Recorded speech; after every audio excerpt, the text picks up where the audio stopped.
ànd ak télévision Futur Média ñu am mbégte dellusiwaat fii jàkkaarloo bi niñ koy defee àjjuma bu nekk ci kattanu borom bi ñu am mbégte dalal ci honneur aux dames ma commencé Aïssatou Ndiaye bokk na société civile militante bu engagé la ci cause jigéen ñi surtout ndaw yi.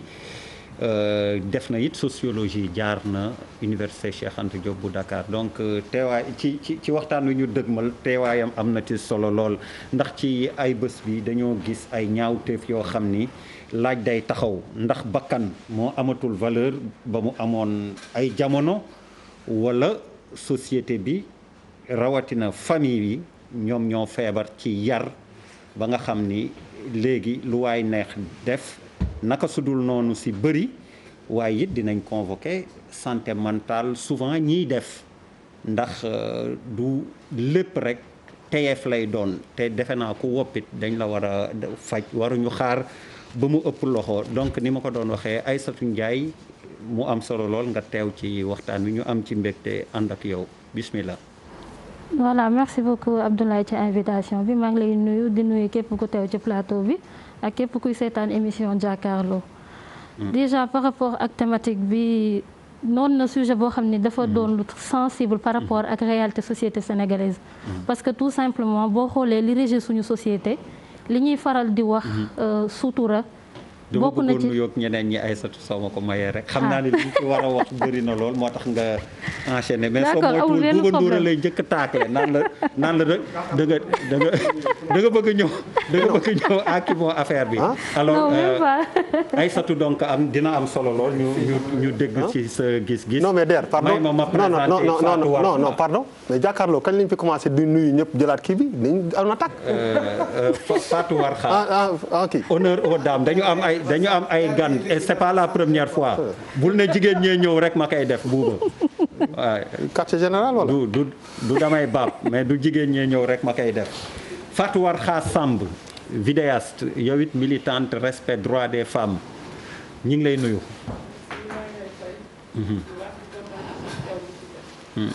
Maître Massokhna Kane première partie comme deuxième partie da nga ciy am solo ndax loi bi.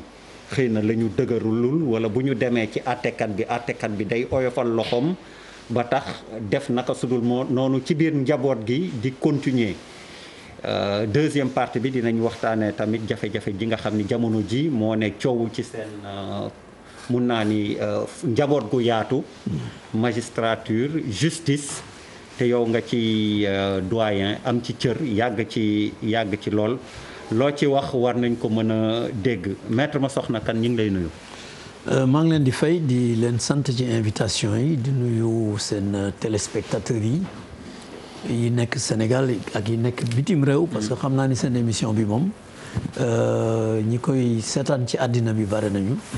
te dañ leen ciy félicité parce que émission bu am solo la ci dëkk bi. voilà. merci beaucoup maître alors may jéggalu balaa ñuy dem ci Serigne Mor Mbaye psychologue Serigne Mor Mbaye ñi ngi jéggalu waroon nañ ànd ak moom ci waxtaan wi waaye Pierre Da Silva damay boole en direct mi nekk ci régie bi ak ay liggéeyam mook Ndiaga Ndour yuñ fa ne di def ba léegi moo yembul ba moo tax tey jokkoo du mën a nekk ni ki Jibi Jaxate tamit waroon nañ ànd ak moom waaye ni ma ko waxee jokkoo bi ci régie bi moo tax mënul nekk. Aïssatou tàmbali woon nga ci wax laaj bi violence bi am ci biir njaboot gi bu ñuy doon joxe xayma ci ay bés bi wala ñaari ay bés yi buñ ko doon lim duñ fi jóge Tiwaawan la fa xew ñëpp xam nañ ko nañ junj rek ndax ñaaw na metti na ba nga xam ni dellu si ci sax ak di massawu njaboot yi nga xam ni yëpp loru nañ ci ay ñoo xam ni dañoo wékk seen bopp maanaam pendru ñeenti cas yu mel noonu am na benn bi Kébémer benn bi Fatick kooku soxna la am na beneen boo xam ni ci exemple yi buñ ko doon lim am na ñetteel boo xam ni Saly Portudal ku jigéen ku am 14 ans moo ko fa def li xew Mamel fii ni ma ko doon waxee ci waawoon bëri na buñ doon lim duñ fi jóge te ci laps de temps bu ndaw bu doon Sëriñ Mor Mbaye dugg na biñ doon waxtaan nee na moom daf ko wax ba sonn ne dafa woote ñu dëppal Sénégal nee na loolu la gis ni moo koy faj mais lu ngeen gis avant ñu naan moo koy faj moo ko waral cause yi Aïssatou bismillah. man je pense que bu ñuy wax affaire u ndëppal mooy solution extrême bi en fait.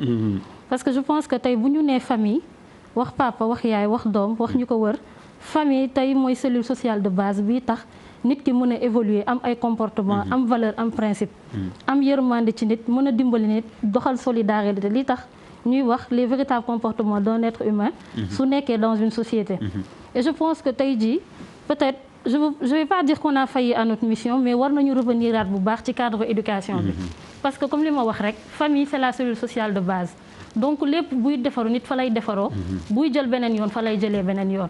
parce que base bu dëgërul boo génnee ci mbedd bi mu yàqu dafa mel ni ngay tabax kër rek fondement bi dëgërul donc kër googu mënul baax. donc du coup par rapport à l'éducation li ñu war a def mooy arrêter tout ce qui est stéréotype. par exemple góor warul jooy góor dafa war a am doole dafa war a taxawaayam nii la ci société bi jigéen da nga war a nekk ku soumise luñ la teg nga nangu ko waroo wax góor warul taxawu jigéen dimbale ko ci yenn situation yi.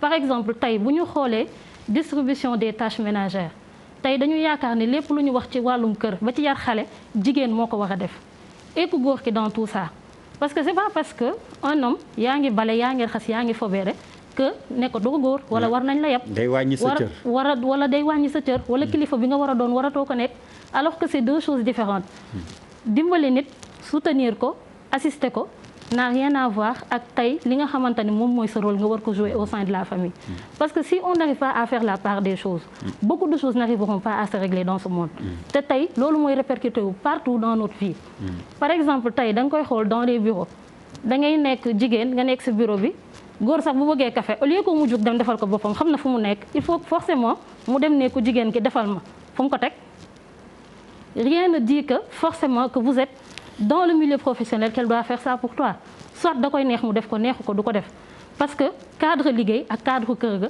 bokkul c'est deux choses carrément différentes mais quand même retourner à la cellule sociale de base xoolaat éducation bi je pense que loolu mooy premier pas bu ñu war a teg pour tey régler problème yi am surtout en ce qui concerne les violences parce que je me dis ku amul yërmande ci nit mënoo ko taxaw mënoo ko dimbale donc bu nekkee ci yenn situation yi bokk na ci lii gën a favoriser violence bi et surtout aussi une chose qu'on a l'habitude d'oublier te loo xamante ni amul ci société sénégalaise mooy la communication quelque chose de très essentiel dans la vie d'un être humain que ce soit dans les relations amicales familiales intimes ou professionnelles personne n'est devin parce que nit ki li muy xalaat bu la ko waxul mënoo ko xam donc baax na nit ñi ñuy toog di waxtaan di xam surtout parents yi parce que y a une différence entre l'éducation et l'élevage te ñun li ñuy faral di def li ma sama prof doon wax monsieur Ndoye en sociologie de la famille que Sénégal li ñuy def s'apparente plus à de l'élevage qu'à de l'éducation parce que xont jox nit mu lekk jox ko mu naan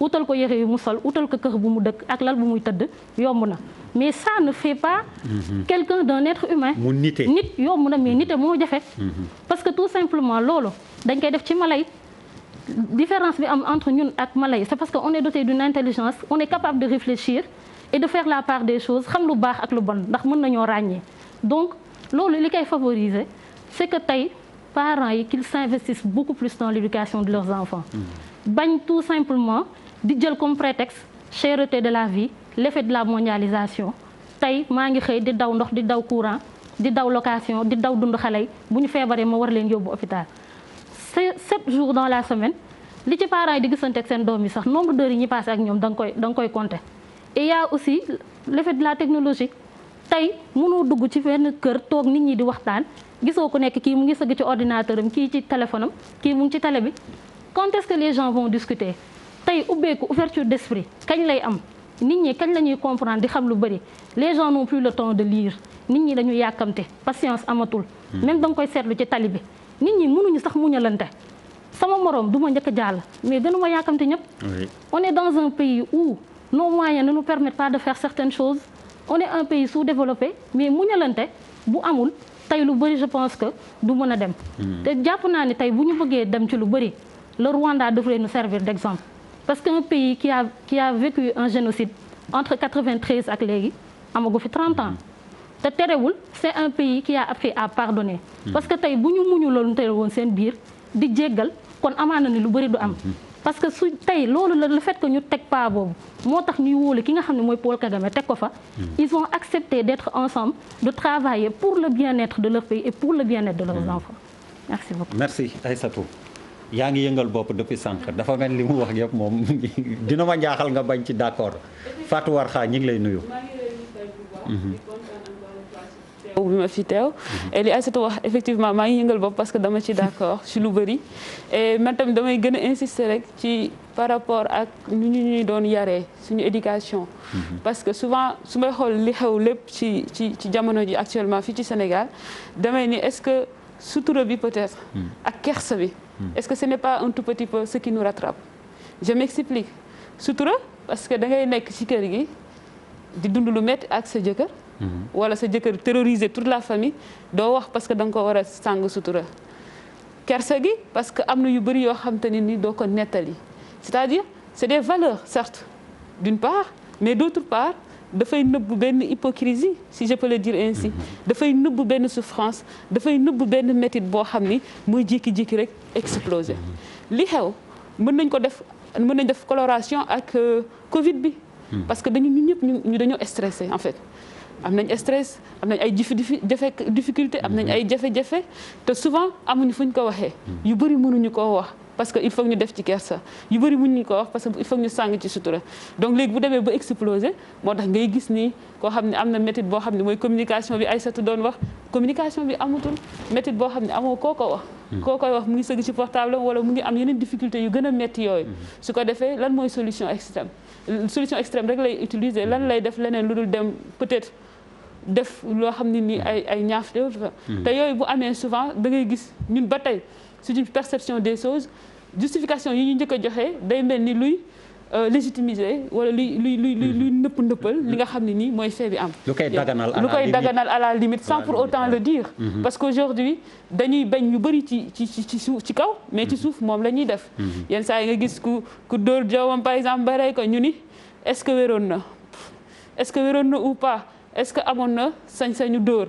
certes ñun ni ñu doon yaree fii en Afrique au Sénégal da nga daan dóor soo waxee ñu ni la xale xamul yàlla waaye xam na yar mais nga répliquer ko ni yar bu baaxoon peut-être mbaam dina jub tu vois c'est difficile mais c'est ça la réplique en fait dañuy dóor dañuy déverser suñu méthode bi yëpp bu dara amee après ñu ne est-ce que wéroon na est-ce que kii y a de ces questions yoo xam ni da nga koy poser rek il ne serait-ce que pour nga poser ko pour nga jéem a chercher à légitimiser jox un tout petit peu de légitimité au fait donc beaucoup de choses en tout cas qui peuvent expliquer ce qui se passe mais man si li may jàpp mooy ça a un rapport avec ce fameux kersa et ce fameux sutura qu'il faut interroger à nouveau remettre ko sur la table xool naka lañ koy appréhender pour mën ci xool naka lañ koy sutura bi ñuy wax ci biir njaboot gi ba loraange mujj ci juddu alors wax nga lu am solo bi ñuy waaj émission bi et c'est dommage encore une fois que jotuñu Serigne Mor Mbaye mi ngi doon souligner li ngay wax nii ne période Covid bi góor ñu bëri dematuñu grand place donc li ñuy des ci kër gi moo gën a bëri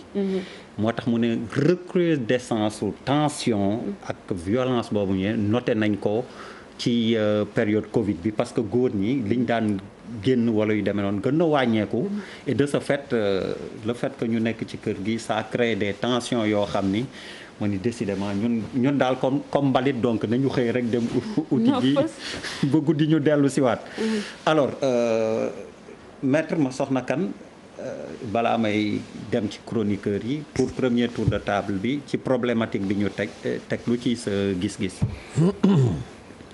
jërëjëf je pense que ni nga commencé jox parole jigéen ñi am na solo. parce que ñu ngi commencé feeñal seeni position. et loolu am na solo parce que dina tax débat bi gën a ubbeeku. suñu problème Sénégal. problème de société bu am importance. et sociologue yi boo leen di dégloo ñoom ils mettent toujours le doigt sur la plaie. boo leen di déglu souvent tu vois que la société sénégalaise est malade. malade de quoi? malade de l'éducation des Sénégalais. c'est fondamental. boo ko mënee wolofal. waaw maanaam feebaru société sénégalaise feebaru yar la.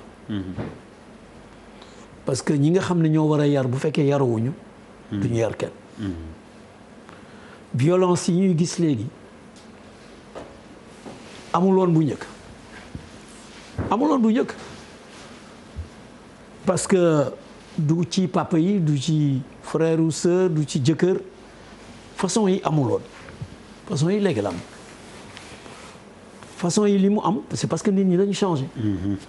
suñu papa yi ak suñu maam yeeg yooyu ni ñu yaroo woon ak ni ñu leen daan yare bokkewul ak léegi Sénégal suñu culture on est agressé culturellement te bala nga koy xam nga xool télévision li ci jaar yëpp. wala internet da ngay jël sa doom mu nekk sa biir kër sa doom bu góor wala sa doom bu jigéen.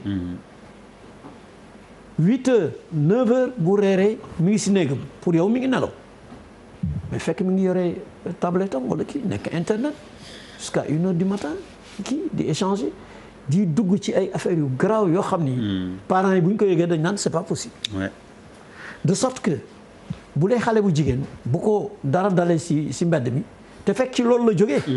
Nous on a connu des cas. Des filles qui ont été détournées, enceintes.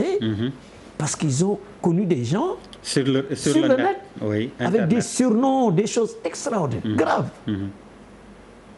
Donc, culturellement, nous sommes agressés, jusque chez nous, par l'Internet et autres. Mais il y a aussi le problème des parents. Xam nañ ci l'islam dañu wax ne soo buggee doom bu baax da nga koy wutal yaay bu baax. mais aussi da nga koy wutal papa bu baax. C'est ça la vérité. Parce que papa boo xam ne bii c'est pas un bon exemple munu yar kenn. te violence yu bare li ko lal mooy affaire nit ki def na loo xam ne lii bi mu koy def dañ naan est-ce que mi ngi woon ak sagoom wala déet. li ci ëpp xam nga lan la. c'est sous l'effet des drogues. dégâts yu bare. violence yu bare. c'est de la drogue. donc ñu war a faj lañ. waaw ñu war a faj mais faj bi xam nga fan lay commencer. fexe ba qu'il y ait de moins de drogue possible. Exactement. Qui entre dans ce pays. Donc c'est la lutte contre le trafic de drogue. Moi je ne défends jamais un trafiquant de drogue. Par contre un drogué pour moi il doit pas aller en prison. On doit le soigner. Parce que c'est un malade. mais drogue bi lu muy gën di bare violence bi di gën di bare. da ngay gis koo xam ne kii day dóor benn policier par exemple Dakar.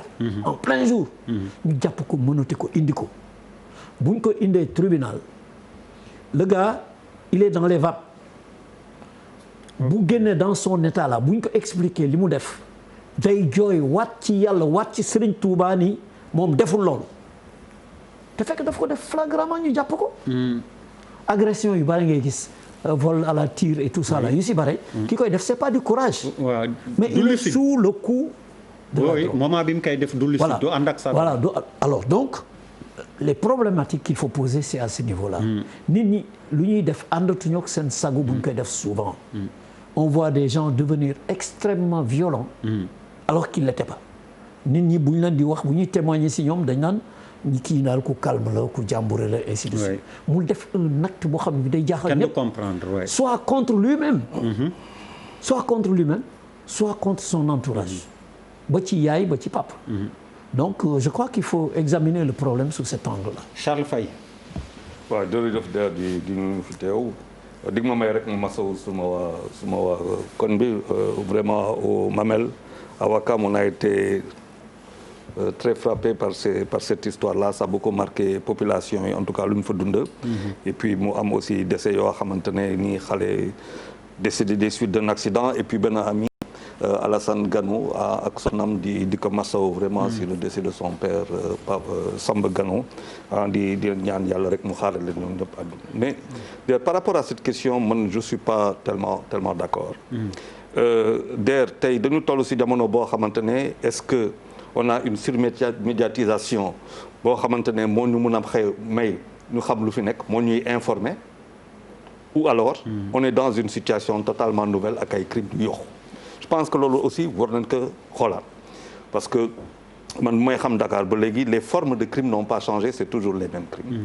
te bon peut-être que information bi moo aussi ëpp doole tey boo liiree internet tout le monde aujourd'hui est sur internet et il y a beaucoup de sites les informations arrivent boo xoolee télévision yi ce n'est plus une seule télévision c'est beaucoup de chaînes dootul benn rajo c'est beaucoup de radios et ainsi de suite donc de ce point de vue il faut que ñu def benn kii boobu benn affaire boo xamante ne moi je pense qu'il faut que ñu xool ko et la dame elle a totalement raison mooy que il y a eu la crise am boo xamante ne Covid moo ko fi indi bon donc il y a la crise économique la crise sanitaire d'abord la crise économique mais am na beneen crise boo xamante ne on l'a pas calculé mooy la crise humaine et la crise humaine désolé mais du góor yi rek lay frappé ah je suis désolé bon bu ñu ne góor yi rek ñoo koy jël ça c'est une crise humaine avec un problème peut-être de santé mentale parce que nit ñi dañu confiné et l'homme n'est pas fait pour dëkk ci cage ñu koy tëj l'homme n'est pas fait et quand je dis homme mooy homme grand âge quoi maanaam jigéen xale ak ñëpp léegi qu'est-ce qui se passe pour man à mon sens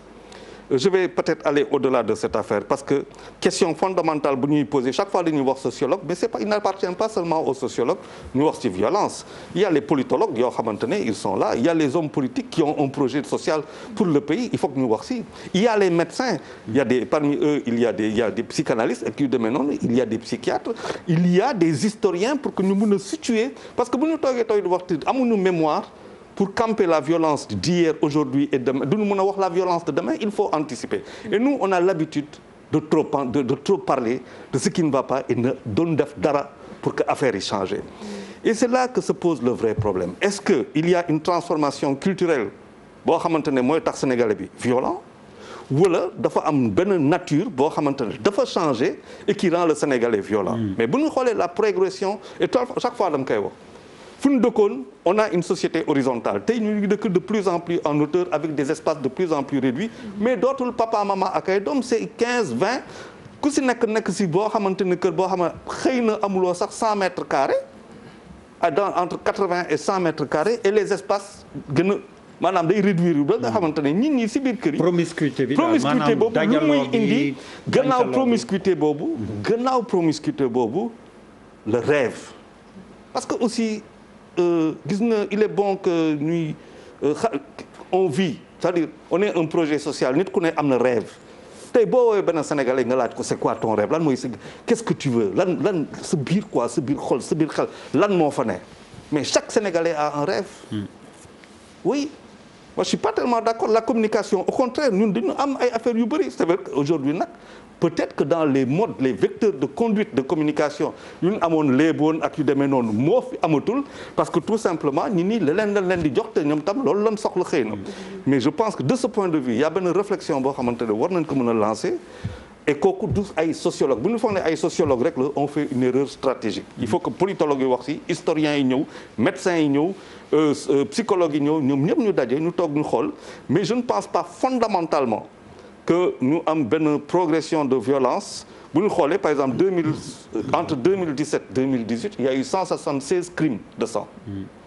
565 abus sexuels plus de 2000 homicides involontaires donc kooku au moins donc bu ñu toogee mën nañ ko de manière scientifique xool affaire yi et on commence à se poser des questions mais boo toogee der xam nga quand tu habites yenn koñ yi moi je dis aujourd'hui quel est le projet de Pikine dans 20 ans Pikine lu muy niroo dans 20 ans bu fekkente ne les routes seront toujours les mêmes la population va être multipliée par 2 ñu dem feneen ak feneen ñu dem Diamaguène ñu dem Yaraax ñu dem Founé ñu dem Kër Massar ak c'est quoi le projet social pour tous ces jeunes là mais dans 20 ans c'est pire que le Bronx bu fekkee il n'y a aucun projet donc à partir de ce moment là pour moi il y a des responsables et les responsables taxaw ne bon nitan je suis désolé quand tu n'as rien d'autre à faire tu fais des enfants et ça c'est humain je pense que il faut que ñu gën a wàcc tuuti xoolaat suñu bopp bu baax a baax xool nos enfants est-ce que ce sont des projets si ce sont des projets c'est quoi leur rêve est-ce que jàngal leen lan mooy persévérance jàngal leen lan mooy endurance parce que jàng rek taxul nga nekk nit am nga xam-xam mais taxul sax nga xam dara Malal yes jaajëf semaine bu doy waar la ñu vivre ou 10 derniers jours yi ni ma ko waxee suicide yi bëri ci violence conjugale feeñ violence familiale parce que bu ñu nee violence conjugale mën nañ xalaat jëkkër ak jabar mais étendre nañ ko à doom yi donc muy lu doy waar ñiy laaj société bee malade wala comme ni ko soxna si waxee kersa beeg sutura bi ak nëppal bi Charles convoqué ak maître Massokhna Kane santé mentale ñi koy def. waaw li fi nit ñi wax yëpp lu ñu mën a bàyyi xel la lu ñu mën a nangu la mais man d'abord dama bëgg a taxaw tuuti ci situation douanier bi affaire boobu amee ma lire ko il m'arrive tous les jours de penser à cette personne nan la war a tëddee jeelam nan la affaire bi war a demee il doit avoir profondément mal parce que moi c'est ça ma réflexion après il a évoqué ci enquête bi ay le prophète ne jabaram ne doom ji Bintu la tudd jabaram xawma Faatu Bintu la tudd moom taalibe xawma nan ak nan la parce qu'en fait ci suñu réew globalement à tout point de vue l'être humain dafa bëgg violence dañuy seetaan ñaari ginaar yuy xeex ku nekk am kum faral Balla Gaye Modou Lo boobu Balla Gaye dóoree Modou Lo coup bët bi nàcc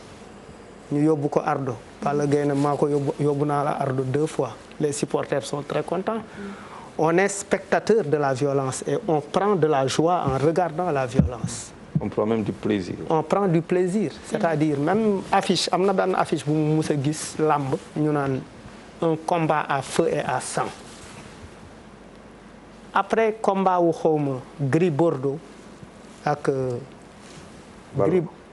Gris Bordeaux ak ku nekk Pikine kii te mën a bëre rek non Eumeu Sène le lendemain dafa taf fii parce que dóor nañ ko ay coup toj R4 bi mais moo gagné combat bi ci deret bu bëri bu tuuru un combat qui était très violent et les gens regardaient ça avec beaucoup de plaisir et finalement la violence était devenue mode effet de mode la nekkoon quoi nit ñi dañ doon yow di taf fii muy kontaan ñun temps booy dañ doon def góomu guerrier buuba yow booy Medina nga te nga ma bàyyi te nga wax sa yow mooy allumette bi xanaa dëkkuma wax Medina nga dëkk Medina ko ñu waga la non waaw mais Medina laa dëkk bàyyi li nga def bul jël exemple ci amoo góomu guerrier yi affaire kii fi nga fi waxoon kii nu mu tudd naa ma ndax mosoo lan waga waaw naa ma amoon góomu guerrier non naa ngi nii j'ai pas de man am naa ay góomu guerrier waaw yow mais pas moi góomu guerrier dégg nga am naa góomu guerrier góomu guerrier c'est pour dire qu'en fait on a un rapport avec la violence on a un rapport avec la violence te bu ñuy xool affaire yi bu baax tey urbanisation bi am na problème bu njëkk on avait des concessions aujourd'hui on a des immeubles kër yi xat ku ci nekk tu rêves de wéy génn naa sama kër yaay ak sama kër papa am naa immeuble alors que les concessions réglaient beaucoup de problèmes bu Ndeye Gueye di xuloo fii Aïssata Thiam day nekk fee dégg ko Ndeye Gueye bëggatuma dégg sa baat Fatou Mbaye du sa morom sa moromu papa la wala du sa morom c'est-à-dire aujourd'hui nous vivons isolés les recours sociaux ont disparu. Absolument. Les recours sociaux moo nekkoon kan sa tante sa bàjjan sa nijaay pourquoi ñuy am njëkke ci biir mariage ñu ne Bouba Ndour yow ko am nay njëkke non c'est une question dañuy waxtaan rek. nee na koo may njëkke muy sa premier njëkke man Kumba Talla laa may njëkke mooy fay si lakk bi. Kumba Talla bu kër ga yëngoo. au lieu qu'on aille à la police wala à la gendarmerie on appelle Kumba Talla. mais c'est vrai c'est des traditions. mais on veut abandonner ce qui nous est propre pour aller emprunter autre chose. oui. sa doom tey da lay tooñ nga war a woon nijaayam papis dem ci commissaire Diatta. porter ko fa plainte. ñu réglé ji ko. Alors que en fait dans la cellule familiale. Absolument. am na lu ko mënoon régler tout de suite. C'est ça. nit ki évoqué tey waa ji évoqué Alaaji Malick di évoquer le prophète naan sama doom diw laa ko tuddee et cetera xëy na dans son espace immédiat bu amoon l'imam du quartier qui discute avec lui wala le chef de quartier man dem naa benn dëkk bu tudd Ñiit c'est après Linguère gendarme musu fa dugg xam nga lu tax parce que il y a une catégorie une couche sociale que l'on appelle les neutres mooy ñi walyaan si dëkk bi ñooñu bu fa problème amee c'est eux qui règlent ça ñooy régler problème bi tout de suite donc en fait dañu nekk ci dañu am la fragmentation du noyau social mooy dafa am li nga xamante ne moo ñu doon lëkkale moo dog bu njëkk da nga doon jël Moussa Dieng yóbbu ko kër nijaayam mu vacances yi moo xam man tey Géejawaay Kumba mu ngi fa est-ce que Bouba yóbbu nga Zeyna Fele vacances kër ñoom gi genre affaire yu demee noonu la et je pense que si on fait un route baal ma dégg si on fait c'est-à-dire dañu am ay affaires yu nice yoo xamante ne ñun ñoo ko moom c'est propre à nous mais dañu dem c'est-à-dire on imite mal on imite très mal mais nag soxna si nga nekk ci bureau Charles ne la may ma café non Charles du ko mos a laaj café. mais parce que Charles est un homme moderne qui réfléchit à l'occidental. Exigence, c'est deux choses différentes. Non. mais moi je vous trouve c'est-à-dire des fois da ngeen di bëgg xaaral non des fois ces femmes là elles vont emprunter des concepts occidentaux yoo xamante mu ngi indexé di naan ces femmes là ak naan concept occidentaux mais Malal effectivement li mu wax c'est pas un droit c'est pas un droit toog ci bureau bi ne ko defaral ma café. mais Malal déglu ma non Malal mais pourquoi tu te permettrais même mais pourquoi defal stop et regarde voilà la différence entre ñaan ak exiger. Et voilà comment la dame nous a agressés et comment non je suis désolé c'est de la violence. Mais c'est juste un constat, c'est une réalité. Et voilà de la violence. Moi qui vous parle personnellement, j'ai eu à vivre cette situation. Oui. Non, j'ai fait comprendre à cette mais ça c'est personne. personnel.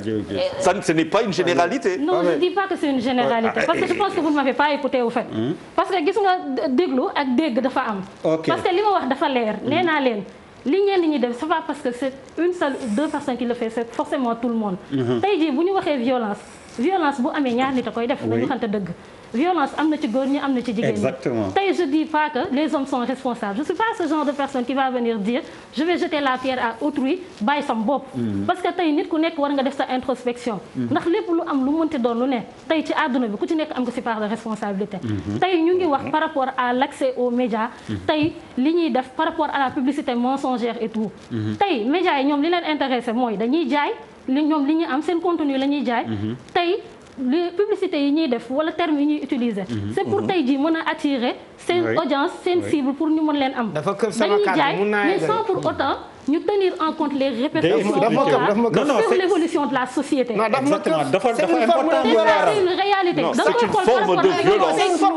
C'est une forme de violence. Et voilà une manifestation absolument violente. Non, c'est que dala doon leeral. Non, Malal, je suis d'accord avec la démarche. Non, c'est pas de la violence. Dans la tradition africaine. Exemple bi moo baax. Dans notre tradition. daggasante ak ku góor c'est une forme de violence. xam nga waaye daggasante ak góor c'est parce que ku góor kee indi daggasante moo tax ñu fekk exemple bi moo baax. góor ci tradition africaine kenn musu ko xamee daggasante. xam nga exemple bi moo baax. xam nga exemple bi baax non surtout ñu xam nga góor ñi daggasante ak jigéen boo ñëwee ci noonu lañ lay fekk seen xam nga exemple bi baax. góor liñ ko xamee woon waxam du bëri waxam day tuuti jëfam day bëri. voilà da nga ni on copie mal xam nga dafa ni on copie mal les occidentaux da nga ni on copie mal les occidentaux alors que ñun tout ce que l'on cherche fi mu nekk nii mooy copier suñu maam yi avant l'indépendance même avant la colonisation même nañ daan doxalee parce que on se rend bien compte qu'avant la colonisation les femmes jouaient un rôle important dans la société donc ñun place boobu fi mu ne nii lañ bëgg a dem jëliwaat au contraire dañuy ressourcer wu et c'est aujourd'hui que la ñuy comprendre li Senghor doon wax enracinement et puis ouverture c'est ça waaw kon on est très loin de copier les occidentaux très loin d'ailleurs heureusement Bouba man si très loin heureusement Bouba mu ngi fi ñun tam ñoo ngi fi on est là pour nous faire parce que man si aju Malal laa doon wax parce que pour peut-être taxaw si li ñu doon wax nii léegi avant ñu dem peut-être si thème bi globalement mais je pense que je suis beaucoup plus en phase ak li Malal wax que yéen parce que en fait non même pas objectivement parce que les xam nga ñun dafa am ci àddina pour man loo xam ne ay acquis la te acquis bi ni mu mën a doxee ci biir kër gi noonu la mën a doxee fépp fu ñu nekk. pour man du revendication jigéen dafal nit café góor café du revendication c'est-à-dire que normalement pour man ce qui est beau sax ci suñu société dëggantaan moi je vois une femme ñun ci suñu société dëggantaan fu jigéen nekk góor soxla dara da koy dem jëli. dans le cercle familial mais pas dans le cercle professionnel. c'est-à-dire xam nga problème bi non day metti nag. tant qu'on n'arrivera pas à faire la part des choses les problèmes ne se régleront pas. ok Aïssatou dégg nañ la. c'est de l'agression vous êtes agressive. mais pas professionnel. dans le cadre familial samay frère dama leen di defaral café damay def leneen ak leneen est-ce que man mun naa quand ils ont besoin de mes services mais cadre professionnel demande dafa am. ak la manière de le faire et la manière de le dire. On va faire la part des choses entre donc. non mais est-ce que mën naa egg allez vas-y. non dégg nañ je suis même pas d'accord sur li ngay wax nii. bu ma wax loolu ma wax dama ne. non waxuma ni loolu nga wax attends dama ne parce que li muy wax nii. jël ko exemple dafa mel ni ça se passe partout du loolu parce que aussi nit booy jël exemple da ngay jël exemple ci sa environnement immédiat fi ngay liggéeyee. fii il y a 100 personnes il y a des femmes qui travaillent ici ñu ngi may dégg ñu ngi may gis mais les relations que nit yi am ak jigéen ñi ci biir bureau yi c'est pas ces relations là c'est-à-dire que fii bu fii dara xewoon Charles dina ngénte laax bi ñëw doo gis benn góor buy dem di servir ñëppay servir góor yi dañuy toog jigéen naan lan nga bëgg ma dolli la ma yokkal la. loolu c'est des acquis. c'est naturel. c'est nos traditions. c'est culturel c'est pas naturel c'est culturel. xam nga lan mooy problème xam nga lan mooy seen. nous sommes des Sénégalais. xam nga lan mooy seen problème bi njëkk mooy bi ngeen di wax di ngeen déglu ba ngeen pare. yéen bu nit waxee benn phrase bu leen xawee arrangé rek ngeen dugg. non vous savez xam nga lan non vous n'avez pas la parole. ça va vous pouvez dérouler. non c'est pas possible dama ko dul déglu sax. non parce que loolu mu wax noonu li mu wax noonu c'est très grave. c'est grave xam nga des fois dañuy jël bu ñu naan diw baax na. dañu ne naka mbokk yi wax dañuy jël exemple Rwanda. mooy Rwanda lii bàyyi leen Rwanda yi wax ndax Paul Kagame baax na wala baaxul. mais duñu seen non deful ndànk rek fu mu ne nii dama lay jox benn exemple bu ndaw. non dama lay jox benn exemple bu ndaw. coow li lëmbee réew mi mooy est-ce que président Macky Sall dina def 3e mandat wala du ko def. wala dina ko ñeme wala du ko ñeme. waa Rwanda est-ce que am nañu possibilité am démocratie ñun bi ñu am. déedéet non c'est pas comparable. non dama ne la lu nekk rek am na foo ko mën a indiwaatee. est-ce que ñun. pour le Rwanda c'est vrai les gens Rwanda guddi Rwanda. waaw non dafa am solo non dama ne xam nga booy tagg dara. lu ñu naan diw baax na mbokk yaa ko wax dama ne la. il a raison. il a raison kay. loolu il faut ngeen convoquer ñun aussi si suñu histoire musuñoo rayante. oui. on s'est pas entretué. oui. est-ce que duñu taxaw ci sur nos acquis. en tant que Sénégalais. merci. on n'est pas une société violente je suis désolé. barke Seydina Limamou li am Sénégal bëriwul ci dëkk yu mu am. mais nous aimons la violence. dama bàyyi ma eggali s'il te plaît dama la déglu li ñu am fii ci Sénégal. bëri na dëkk yu mu amul. fu ay nit daje. Arabie Saoudite feneen moo ca yem fële Médina fu ne dina am ay nit yoo xam ne dañuy def naka su dul noonu mais ratio bi dafa am solo ñu poser lépp seet lan moo ciy ëpp ak lan moo ci ëppul nan waxante dëgg bu dara amee. violence bu amee li ñu war a njëkk a convoqué mooy circonstances yi mu amee lan moo tax mu am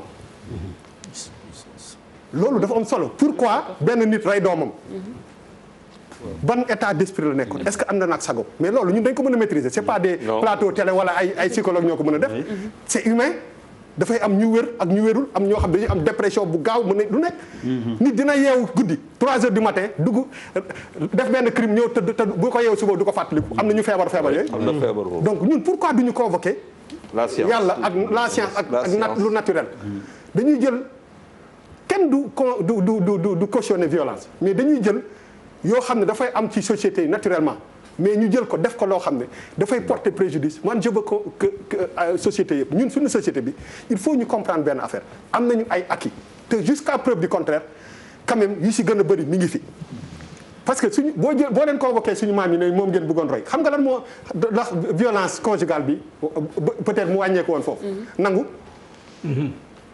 soumission loolu voilà oui ma tey jii nii ratio encore ma convoqué ko soo gisee nous les hommes modernes là on habite dans un appartement ñu si gën a bëri ak seen jabar ak seen doom mais au moins tu vois ton mari suñu paa yi en moyenne ku nekk 3 wala 4 jabar nga doon am 4 jabar seen jabar yi dañ leen di gis sur 10 jours 2 fois lañ leen siy gis. te bu dee aaw bi dafa kii sax mën nañ fa faraan ñetti fan te duñ ñibbisi te maire dañ naan tout sot. généralement bu fekkee da ngeen bëgg sukkandiku rek si maan yi. des fois ça pose problème moi je suis aussi pour l'émancipation des femmes il faut pas ngeen dugal mais il faut dara lu am solo. dafa am ay acquis yoo xam ne suñu société. buñ ko rus a teg si kaw. c'est-à-dire que une femme qui se plaint parce que si bureau nit da ko ne parce que je ne vois pas des Sénégalais qui bi da nga may fonte yow lan yow yaay kii bi yaay DRH bi Anne Émilie va me faire du café mais je suis désolé ça n'existe pas au Sénégal mais jigéen ñi ñun ñi yéen ñi ñëpp kañ ngeen gën a dugg seen waañ gis nga suñu Sénégal bi dugg ci waañ gàcce jigéen la ñun ñi ñëpp on le fait mais c'est super ça mais c'est super pourquoi tu man du ma dem di raxas ay bool pourquoi may dem di raxas ay bool ak ay su ma soxlaa dara dama naan sama soxna comme ni ko Elimane Ndour daan waxee ndey soxna mbub te moom mooy njëkk kii loo soxla lañ lay laaj mais c'est des acquis te loolu warul rek yem ci kër gi dafa war a wër société parce que c'est ça qu'on a de plus cher c'est une valeur c'est une valeur boo c'est fondamental te loolu bëriwul dëkk yu mu am donc je pense qu'il faut faire la part des choses te yërmande boobu su may gis sénégalais moom laa lay wax ni il faut aussi nga jël 1000 personnes yi la gën a jege nga seet ndax yow li ngay wax ni ça s'applique ci 1000 personnes yi mais je suis désolé non ñun ñi ñëpp dañu dugg ci kër yi di dóor di saaga non c'est pas possible c'est vrai que day am ay scènes de violence te scènes de violence li ko gën a andi mooy que les mentalités ont changé et ont évolué donc nous on ressemble beaucoup plus à nos parents les côté góor mais jigéen ñi aussi elles veulent trop évoluer après ça pose un problème donc bu ñu convoqué affaire góor ak jigéen rek am na ay affaires yoo xam ne mënuñu ci d'accord parce que c'est des acquis yoo xam ne même si des fois c'est à la défaveur des femmes c'est quelque chose boo xam ne quand même c'est fondamental maintenant pour tëj dama bëgg rek c'est parce que bu ñu ay millions de nit wala di ñu seetaan mais bu ma joxe benn exemple bu ndaw waaw barki démb sama doom dama sama taaw bu jigéen quoi ngeen baal ma dafa ne du lekk fonde ak laax ma bokkoon dóor quoi yaayam xool ma bañ ko dóor mais dama ko reetaan naa ko ay 1 heure ba mu jooy finalement le lendemain elle m'a demandé du fonde par exemple non sérieusement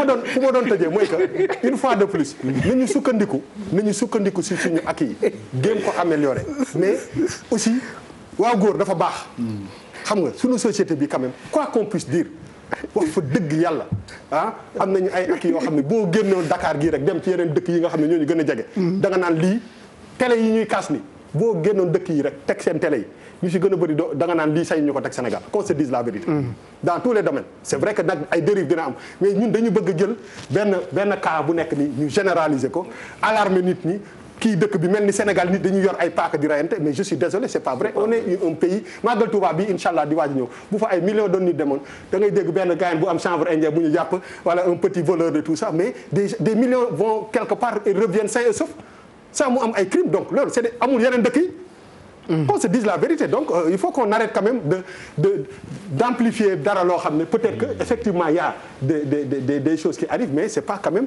à un niveau voilà général quoi. Effet d'amplification selon Bouba Papis. waaw la vraie question. ma ni bon xam nga comme moom mu mujj wax pour rebondir ci wax nee na effet d'amplification la mais. En fait, on n'a pas une société violente. non voilà autant je suis d'accord ak Bouba. bu muy récuser li ñu formaté Rwanda quoi def ko benn. Je suis totalement d'accord parce qu'il y a tellement de choses à dire sur le Rwanda. Absolument. Mais ça peut faire l'objet d'émissions quoi. Est-ce que duñ ko def sax pour faire comprendre à certains Sénégalais que les gens sont en train de vendre loo xamante ne c'est pas conforme à la réalité. am na ay insuffisances ak ay manquements. waaw yu bari quoi nit ñi dem nañu Rwanda soriwul quoi. Les gens sont allés au Rwanda, les gens savent ce qui se passe, ils ont l'histoire du Rwanda quoi. Autant je suis d'accord avec lui sur côté boobu, autant je suis contre quand il dit que on n'a pas une société violente, le Sénégal. Parce que pour moi violence duñu ne Canada ils sont violents Burkina Faso légèrement violent non c'est pas des attributions c'est pas une graduation pour moi violence c'est des circonstances ay situations ñoo koy andi ay contextes ay facteurs ou ce qu'on appelle des causes de violence loo xamante ne bu amee forcément ça déboule day day aboutir ci violence forcément parce que toutes les causes sont réunies. Moi je crois que c'est comme ça qu'on doit circonscrire la problématique de la violence. Mais pour ce qui est beaucoup plus global ci wàllu violence bii nii am na benn facteur bu gars yi xool moi je parle pas des malades. émission bi wolof la de. waaw man waxuma ni nga xam ne dañoo feebar ku feebar vraiment am na excuse quoi ba ci même boo demee ci dans la spiritualité affaire religion même ku xelam wàññeeku sax même yàlla sax dafa am ay dañ koy comprendre. parce que xelam dematul parce que on te juge quand tu es doté de ta raison donc nit nekkatul nit bu fekkee amatul raison donc foofu ku feebar dafay nekk un cas spécial bu ñuy traiter de façon spécifique ça n'a rien à voir avec des réactions qui viennent des causes mais tey jii li gën a andi affaire bi mooy moralité boobu ñu perte et le matos ce que moi j'appelle le matos mooy technologie bii nga yor sa téléphone mais tu as banalisé la mort man dafa benn image bi ñëwaat si man quand j'étais un peu plus jeune bi ñu nekkee fii xaar yàlla laa nekkee xale quoi xale nii mais s'il y avait un mort à l'époque dañuy nëbb on nous met en quarantaine parce que waruñu gis fi ñu defaree néew bi fi néew bi di génnee c'était un délire. Mais aujourd'hui tu vas au cimetière da ngay gis xale bu ndaw nekk si sëg yi di comme tout le monde ah tranquillement on a banalisé cet acte dafa am ay influence yu muy joué beneen affaire bi mooy boo demee ba nga ne je vais Barsax wala. Barsax wala Barsax ñu ne la mais toi da ngay xaru nga ne man dama dee ba pare. je suis déjà mort loolu du violence. mais lan moo ko andi mooy ce qui nous renvoie aux causes. mais il y a trop d'injustice dans ce monde il y a trop d'injustice il y a trop d'impunité xam nga nit daan def benn affaire mais ñu dal ci kawam. léegi ñiy jiite les dirigeants ñiy jiite réew yi ñiy jiite dans tous les secteurs c'est eux-mêmes qui sont les fauteurs de troubles c'est eux qui sont aux antipodes des lois et c'est eux qui bénéficient de la liberté eux-mêmes et les gens le regardent et qui sponsorisent la nga xool kii mooy la référence sociale bi ñu doon yaakaar mu def naka su dul noonu lu flagrant lu ñaaw ñu nëppal ko bàyyi ko mu dem yoonam un malade qui fait son petit docteur bu ndaw ñu jàpp ko voilà les garçons wala les gens qui vivent ça di vivre ay situation gis seen yaay impuissante seen papa impuissant ñoom ñu impuissant amuñu benn alternative est-ce que tu ne penses pas que ñoom pour ñoom au lieu que cette violence là que toi tu appelles violence soit une violence c'est de la justice pour ñoom c'est un débat de fond. Mais l'acte, Papis. Non, je ne cautionne pas la violence. La violence est un rapport de puissance et d'impuissance. J'ai dit, ça devient un débat de fond. Le monde est en train d'être de plus en plus... Non, vous avez parlé des causes. C'est important que les gens essaient de voir les causes. Parce que le monde partout, partout dans le monde, les gens deviennent de plus en plus... Mais maître, laisse-moi donner un exemple encore qui va renverser certaines personnes. Exemple pratique. C'est très important. Maître. Gis nga li xew ci match de football bi amoon PSG contre qui? Oui. Les gens sont sortis pour des raisons yoo xam ne vraiment... Maître, jaruloon ñu yàq alalu jàmbur. je vais aller plus loin. Mais violence gratuite quoi parce que am na benn exemple tey boo xamante ne xëy na les gens vont me lapider pour wax ne c'est pour illustrer esprit bi may waxee. Parfois il y a des gens qui font de la violence et qui ne le prennent pas comme de la violence pour ñoom justice la. Comme. Mais tey am na benn le gars de l'Australie là. qui a tué 51 mais pour personnes. moom dans sa tête dafay rendre justice à des gens qui sont opprimés. Moi, je pose un débat de fond. On a raté. C'est un débat de fond. Que ça soit un débat de fond. C'est un débat de fond et c'est très important. Mais attendez, je vais vous dire, vraiment, attendre aujourd'hui pour voir violence. Moi, 89, est-ce que fait qu'un go? Moi, j'ai vu 89 ans. Avec les. Moi, 89, j'ai vu ay images. Oui, ça fait 31 ans. Te imagine nous sommes alors. Vous pensez qu'aujourd'hui c'était pas de la violence? te ay nit mais di fi def loo xamante ne mais loolu gis nañ ko fi. Des formes de violence daf fi yàgg.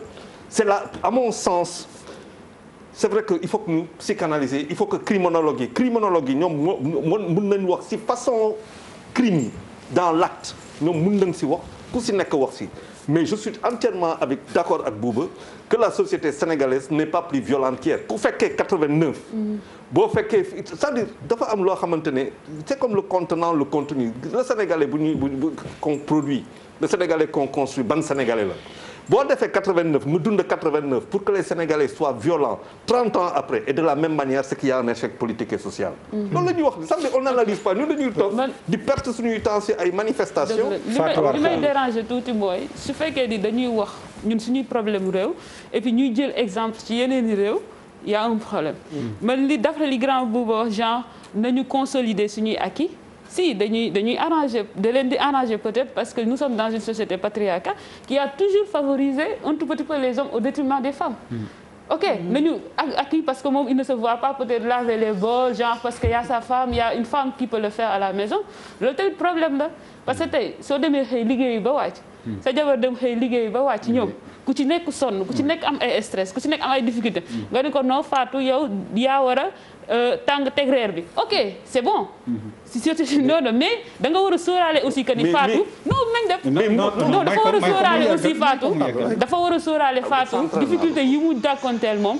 difficulté yooyu la Fatou jànkonteel. mais ils ne le font pas ils pensent que Fatou dafa nekk à ses services donc je pense que relation boobu noonu dañ ko war a xoolaat waxuma ni jigéen du toppatoo jëkkëram si. mën na toppatoo jëkkëram mais jëkkër itam dafa war a xam ne bu jigéen di demee liggéeyi moom mu dem liggéey ñoom ñaar ñëpp ñoo sonn. loolu dafay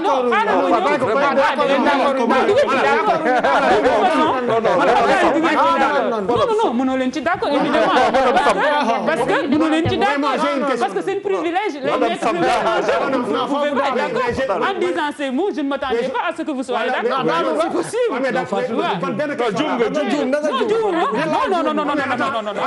non vous défendez vos positions de confort mais xam nga lu tax ma ne Fatou dafa non j'attends la question oui Fatou maître nee na dëgg xam nga lu tax ma ne dafa li ma waxoon parce que y a des points essentiels yoo xam ne mënuñu ko bàyyi mu xam nga amul parce que sànq li ma waxoon rek dégg dafa am déglu dafa am ñun dañuy xoolal li nga bëggul ñu la ko def ko def keneen dama laa bàyyi nga quand même je ne vous insulte pas il y a le minimum non boo nee dégg dafa am déglu dafa am dafa mel ni ñun dégguñu mais vous avez coupé la parole à Maître Mafamna vous avez coupé la parole parce que déjà man maa ngi entamé wax mu bëggu ma bàyyi ma wax dañ ko déglu quand même dañuy déglu wante non mayal Fatou war xam li ma bëgg a eggale mooy loolu su ma koy wax c'est-à-dire c'est des choses yoo xam ne ça existe c'est nos réalités suñu nee non le Sénégal on n'est pas dans un pays violent par exemple si on est dans un pays violent ça dépend grand wax na ko sànq la conception parce que nit a ngi def violence foog ni justice la mais nit a ngi def violence jàppeewu ko dara yenn saa yi nga gis sa jabar insulté ko devant tout le monde ça va c'est normal parce que c'est ma femme yenn saa yi sa doom jaar ni nga xët dóor ça va c'est bon on peut comprendre parce que c'est mon enfant donc loolu mooy la perception que nous avons de cette violence. Le Sénégalais n'est pas comme ça. Non, si, on est violent. Parce qu'on ne peut pas être impressionné, on ne peut pas aimer, être passionné comme pour reprendre les dits de Grand Malal, pour ne pas dire qu'on n'est pas violent. Si, on est violent. xam nga lan laa bëgg a xam. c'est-à-dire que man pour ne pas monopoliser la parole man Bouba Ndour sénégalais man su ma eggee sama kër dama bëgg ñu may tagal lekk. waaw yaa may dégg maintenant. yaa may dégg loolu dama nekk sénégalais te 99% c'est naturel des sénégalais c'est culturel non c'est un rôle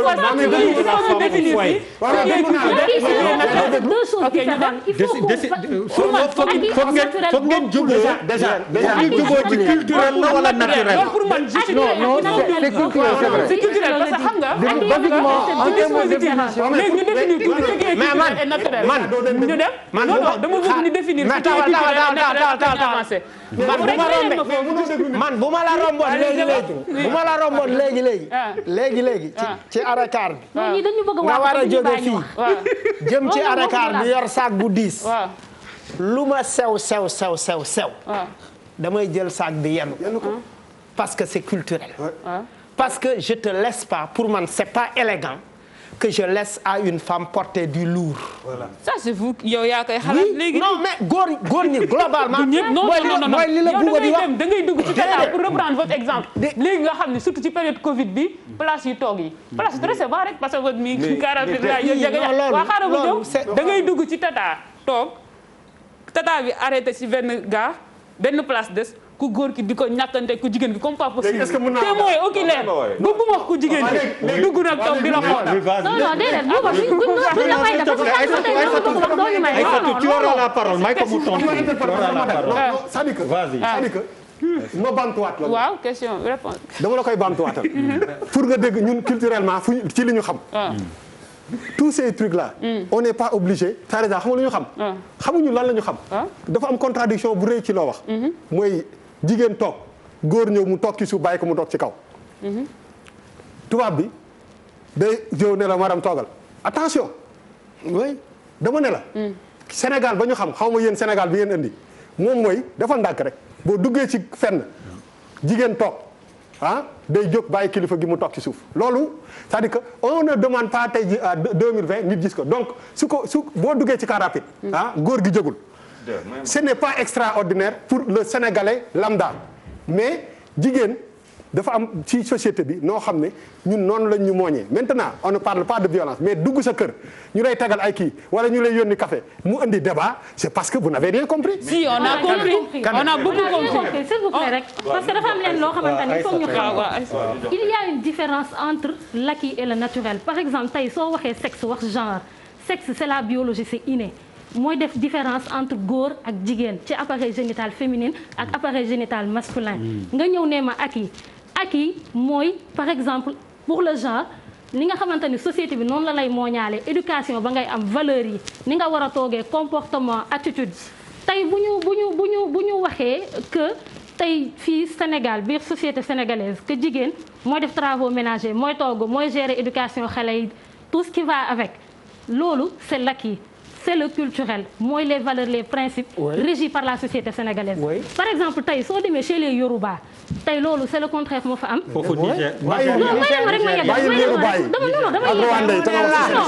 non da nga war a bàyyi mais c'est une société on parle du Sénégal on parle pas de Yoruba Yoruba yi ngay bàyyi choses et son contraire yéen vous parlez d'ouverture d'esprit et vous voulez vous restreindre à la société sénégalaise ça je suis pas d'accord non dañuy déglu wante dañuy wax ouverture d'esprit ngeen bëgg a toog yamale ko lépp mais Sénégal gënuñu ñëpp ñu nekk ci àdduna bi ñu waxante dëgg. mais on parle de la violence au Sénégal. mais lan ngay kaas man li ma jaaxal mooy lan ngay kaas. da ngeen may bàyyi ma yeggali parce que bu leen ma bàyyi ma yeggali doo leen xam. mais lan ngay kaas. non kaas ma da ngeen may déglu. parce que xam nga ba ngeen di wax dama leen di déglu. parce que fii li ñuy wax du ñun rek lay jëriñ ñi ñuy seetaan ñi ñuy déglu da leen di jëriñ. kon baax na nit buy wax ñu bàyyi ko mu yeggali.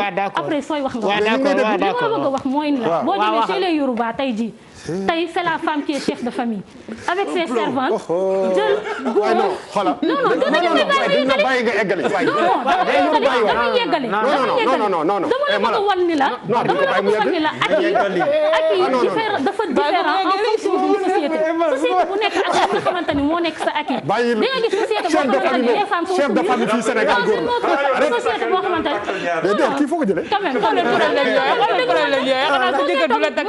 li taxuma dellu ginnaaw de li may wax dama koy wax et je campe sur mes positions te tey laa ci gën a mën a campé wu mais dama la bëgg a xamal ne la benn affaire c'est pas parce que société sénégalaise nii la régir force que ça va être pareil autre part tey su ma waxee exemple Rwanda je dis pas le Rwanda en général dama jël benn pàcc ci par rapport ak tey lu ñuy wax muñalante apprendre à pardonner ci cadre boobu laa doon waxee. pardonner kii parce que tey ñoom seen bopp seen biir. waaye ñun dañu am lu dox suñu diggante ba ñuy baalal. ñoom seen bopp seen biir je parle de tolérance. non Charles. non déglu ma rek je parle de tolérance boo gisee lu tax ma waxu tolérance bañ naa ko damaa jox un exemple précis par rapport ak tey nit ñi ni ñuy doxee ci tali bi. kenn mënul muñal sa morom ci mu jiitu la wala déet embouteillage dañuy njëkkante ba mbëkkante créer accident leneen ak leneen loolu mënoo ko ko bañ. mënoo ko bañ. beneen affaire bi la parole est une forme de violence. c'est violence la déedéet. la monopolie yow da nga génn hors sujet la def hors sujet. yéen li ngeen di def mooy da ngeen di ruube dañuy dégluwante tamit. li Aïssatou wax laa d'accord. hors sujet ngay def hors sujet. dañuy dégluwante faut pas idéaliser la société sénégalaise. on parle de la beauté de la vie sénégalaise, elle convoque. Quel que soit Alpha, on est des êtres humains faits de chair et de sang. dañu am ay qualité am ay défauts. De manière, on parle de la beauté de manière violente, je vous retire la parole. on parle des choses yi nga xamante ne moo fi am parce que gis nga sa góom boo ko toog wokk ko mënoo koo faj ba mu wér nañu xamante dëgg. la société sénégalaise. non attends nga ne sa góom nga ne sa góom la war mooy xam nga lan la. tey ñu bës ko faj ko dëtt bi génn ñu faj ko ba mu wér. c'est de ça dont on est en train de parler. parce que nu mu mënti demee ñun tey ay jigéen la ñu de ak ma fonk li ma doon ak keneen ak keneen lu mu doon. tey je suis fière de dire que je suis sénégalaise. mais thème bi li ngay wax nii du thème émission bi. je suis fière de dire que je suis sénégalaise parce que valeur yi ñu ma inculqué tey moo tax. mais non c'est pas possible on peut pas la laisser. non il faut que mais yéen ngay def violence nag. non violence bi ci yéen la. non mais il faut que déglu nit ñi violence il faut écouter. alors que c'est deux choses différentes. tey suñu waxee. non mais télé la nekk il faut mu déglu. non parce que yéen déglu leen parce que sànq ba ngeen di wax dama leen déglu ba ngeen non dégluwoo kenn. il faut pas bien sûr. Ouais, s'il vous plaît. bi ngeen wax dama leen déglu di ngeen may bàyyi ma yeggale. mais non yaa ngi wax depuis 30 minutes. waaw mais déedéet su yeggale effectivement. mais c'est vrai ce que je dis da ngeen may bàyyi ma yeggale quand même. Non, c'est une parce que tamit boo xamul nit ki fu mu alors bàyyi mu yegg doo xam fu mu jëm. alors Aïssatou pour conclure ci li nga doon wax pour conclure. Parce qu'il faut qu'elle conclue. bien sûr. ah mais non parce que nous on peut se lever te laisser. ah ouais mais dëgg la ñu bàyyi la émission bi. parce que li nga ci li nga doon wax ci loolu laa la doon tontu. on est sur la violence. ça c'est de la violence. yi ñu am. ça c'est pas de la violence. conserver parce que c'est notre fierté par rapport ak ñun. Fatou tey su waxee par exemple que yow da ngay liggéey sa jabar liggéey wàcc mu sonn nga sonn et tout ça. foofu néew ñu ne la ka. fii du wareef de yow wareef ngay nekk nit def. déglu ma rek yónnee Ndoye Bane non yónnee ko Ndoye Bane. mais yow da nga ko war a dem par force. je suis soit da lay neex nga def ko neexu la nga def ko. mais tout aussi def ko cercle bi nga màggee. ah mais non il faut mais der mais dëgg la ñu wax c'est pas possible. non moomul wax ji.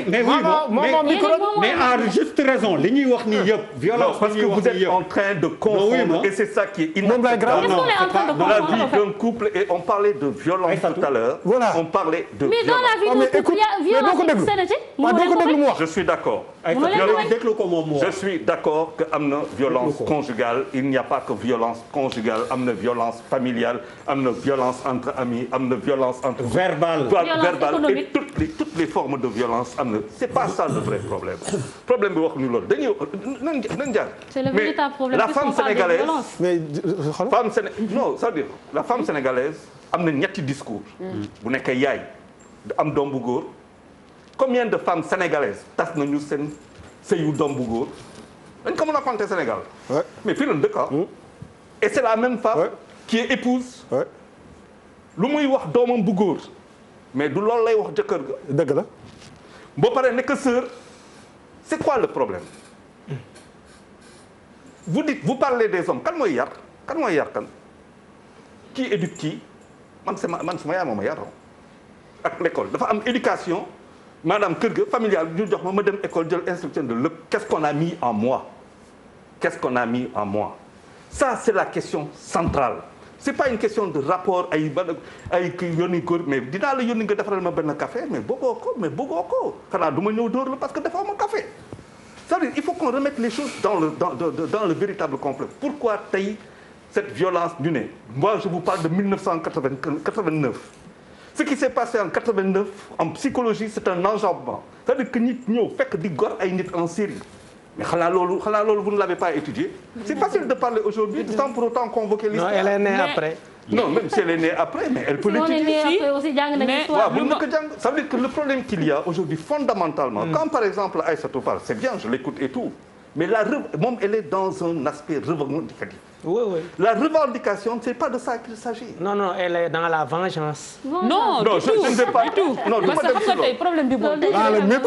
tuuti ma taxaw bala ma koy fàtte tuuti même tuuti parce que problème bi mooy nee nga doo dóor sa jabar parce que wala ku mënti doon parce que defarul la café mais il faut noter que ça ne doit pas faire un an que am na fi góor gu rey jabaram parce que tout simplement dafa demoon hôpital te toggul añ. mais amul jigéen bu soxla jëkkër amul jigéen bu soxla jëkkër amul jigéen bu dagg fii ay awra jëkkër. Madame Samb non attendez. alors mooy li ma doon wax sànq rek. non comme ça. non dama la doon jox mën nga continuer. mais par contre il faut que mu déglu aussi. On ne comprend pas que la violence est un rapport de puissance, à mon avis aussi d'impuissance. Tey pourquoi un homme est-il violent dans son ménage?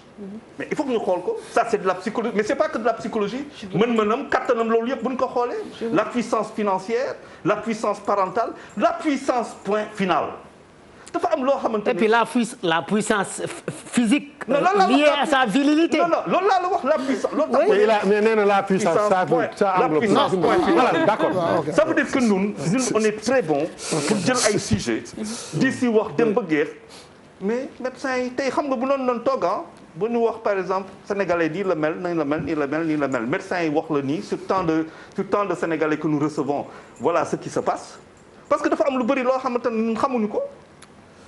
C'est ça, nous on aime bien parler comme ça dans les généralités. Le vrai problème qu'il y a, la dame qui est là, moi j'aimerais bien que doomam bu góor tey mu am soxna dina ko ne mais ça c'est vous les responsables man du benn du ñaar du ñett loolu da ngeen di ko dund ma dund ko ñëpp a koy dund comment les femmes cassent les ménages de leurs enfants de leurs garçons c'est pas les hommes je suis désolé combien de fois man woo nañ ma pour régler ay problème wala moo woo nit mais mooy lu nga doon wax sànq bu ma amee problème damay woo nit mais boo woowee say mu ne la say bi na tas kii du ma toggal les femmes ici qui demandent à ce que sa doom maanaam sa soxna doom bu góor indil ko mu lekk mais foo leen ko teg mais xam nga parce que yéen vous ne vous impliquez pas dans l'éducation parce que yaa ngi koy wax sànq yaay ji mooy yar yaay ji mooy inculqué parce que toujours yaay ji ci boppam moo impliqué wu à 100% ci éducation bi muy jox doom bi looloo tax ñu ni ay bu liggéey ndey añu doom donc la maman a toujours été au centre de l'éducation loolu mooy tax toujours day continuer di veiller. Mais pourquoi vous dites à votre garçon marié mais yow amoo fulla amoo fayda non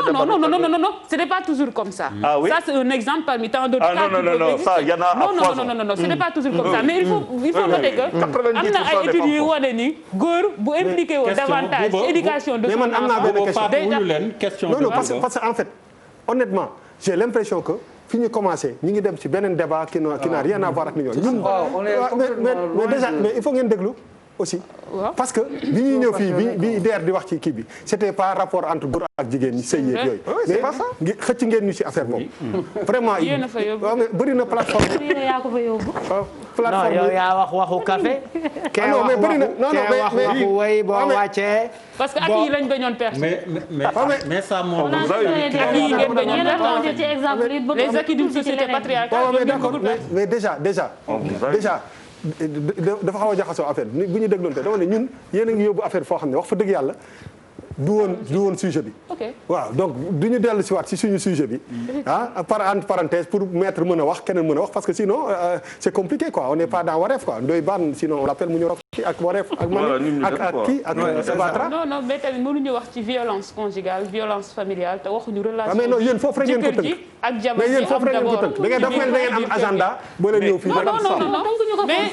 surtout yow surtout yow mi maître pour démocratiser débat bi mu bañ a nekk ping-pong entre est-ce que am nañ à votre avis corset juridique bu ñu may ñu prévenir lii wala ñu régler ko par le corset juridique la loi bien yoon. Moi je pense que Bouba a eu raison de ramener le débat sur le sujet d'actualité c'est-à-dire les violences conjugales les violences domestiques alors évidemment le code pénal sénégalais a prévu toutes les situations où il y a de la violence et les conséquences de ces violences-là maanaam violence bi bu amee lan la yoon wax en fonction de violence bi conséquences yi mu jur maanaam gaañ nit wala laggal nit wala rey nit yooyu yëpp violence bu ci nekk en fonction de li muy entraîner comme conséquence yoon teg na ci ay daan am na yoo xam prison la am na yoo xam travaux forcés la am na ay amende amoon na sax peine de mort bon peine de mort bi. mais souvent les sentences laa bëgg wax. est-ce que c'est assez cher payé pour que mu dissuasif pour ñi ko yëg ne kee de bi mu defee naka sudul noonu doom ji wala jabar ji violence familiale yi ñuy wax wala yu demee noonu lii moo ko ci fekk diis na diisaay goo xam ni xel xalaatul keneen di ko sañale. alors de plus en plus ci application bi. waaw ñu ngi juge yi ñu ngi gën a appliquer. li nga xam ni moom la texte yi prévoir parce que texte yi dañu prévoir peine yu 10 mais bu njëkk yërmande daf ci gënoon bare de sorte que da ngay gis ku def yenn violence yi après même bu ñu ko porter plainte wala ñu jàpp ko dañuy retirer plainte bi wala ainsi de suite wala juge bi defal ko sursis mais sanction yi nga xam ne moom lañ prévoir xam ne dañ ko gën a renforcer ci temps au président Ablaye Wade bi nga xamee ni jigéen ñi y avait des lobbies très forts de femmes yoo xam ne dem nañ seeti ko ba ñu aggraver certaines peines ci code pénal par exemple diggante jëkkër bu door jabaram gaañ ko loolu dañu ajouter ci article 297 bi benn article 297 bis pour prévoir ay sanctions yoo xam ni boo ko seetee da ngay gis ni nga fase sa jabar nga ne sa jabar fase naa la c'est moins grave que nga pes ko parce que pes bi rek mën nga si dem kaso mën nga pes sa jabar mu dem wuti certificat médical 20 jours ou plus obligatoirement dañ lay arrêté mandat de dépôt te bu ñu la arrêté bu ñu lay jugé juge bi amul droit sax may le sursis obligatoirement tu vas en prison donc loolu am na te nit ñi xamuñu ko pes sa jabar la wax de waxuma la nga dóor ko kur feñ wala nga jam ko paaka wala nga toj bopp bi wala pes sa jëkkër nag bon pes c'est pas la même chose ah non dama poser question rek non c'est-à-dire que kii bi code pénal bi dafa prévoir une peine aggravée bu fekkee ku góor ki moom moo kii jabaram ok bu dee jigéen sexe féminin bu fekkee jigéen ji c'est le contraire jigéen jee toj bopp góor gi là la peine parce que xam nga ma koy laajte xam nga ku toll ni ma la non c'est important li nga wax c'est important non li nga wax c'est important buñ ko pesee c'est-à-dire xam nga des fois jéeg ji moom ku toll ni ma la doole buñ la pesee da ngay ñoo xam ne dañuy dóor seen jëkkër dañuy dóor seen jëkkër am na bëri na mais dóor jëkkër taxuñu man j'ai un voisin chaque jour ma atte ko jabar ji da koy dóor ba mu dóor jëkkër wax dëgg yàlla taxul ñuy sëy je pense que sëy moom amee ba dóorante am bu jógee ci soit jëkkër on laisse maître terminer mën nañoo soit jëkkër bi ku ne ñu def déglu maître terminer maanaam bu fekkee yow ku góor ki yow yaa dóor sa jabar nga gaañ ko maanaam moo am certificat médical c'est pas la même sanction que bu fekkee ku jigéen ki moom moo dóor jëkkëram gaañ ko même blessure la sanction n'est pas la même ku góor ki la ñuy gën a sanctionner nga sa doom bu am moins de 13 ans boo ko dóoree mën nañ la tëj entre 5 à 10 ans comme ni ñuy def ci dëkku tubaab yi rek. sa doom lan sa doom non mais dellu si nga ni. sa doom. waaw nga dóor ko. waaw sa doom nga dóor ko. laa wax doom bu am moins de 13 ans. waaw nga dóor ko bu amee gaañu par exemple 20 jours ou plus da ngay dem kaso. te mën nañ la tëj entre 5 ans et 10 ans. ok oh oui. xam nga yooyu c'est des choses yoo xam ne dañ ko copier ci tubaab yi. yooyu amul woon bu njëkk. ci code pénal amul woon. parce que y a le droit à l'éducation. c'est-à-dire am nga droit yar sa doom. waxuñu la nga gaañ ko. mais yar dóor du yar sax. bon y a des moments yoo xam ni le père a le droit de correction. on dit bien droit de correction sur son enfant.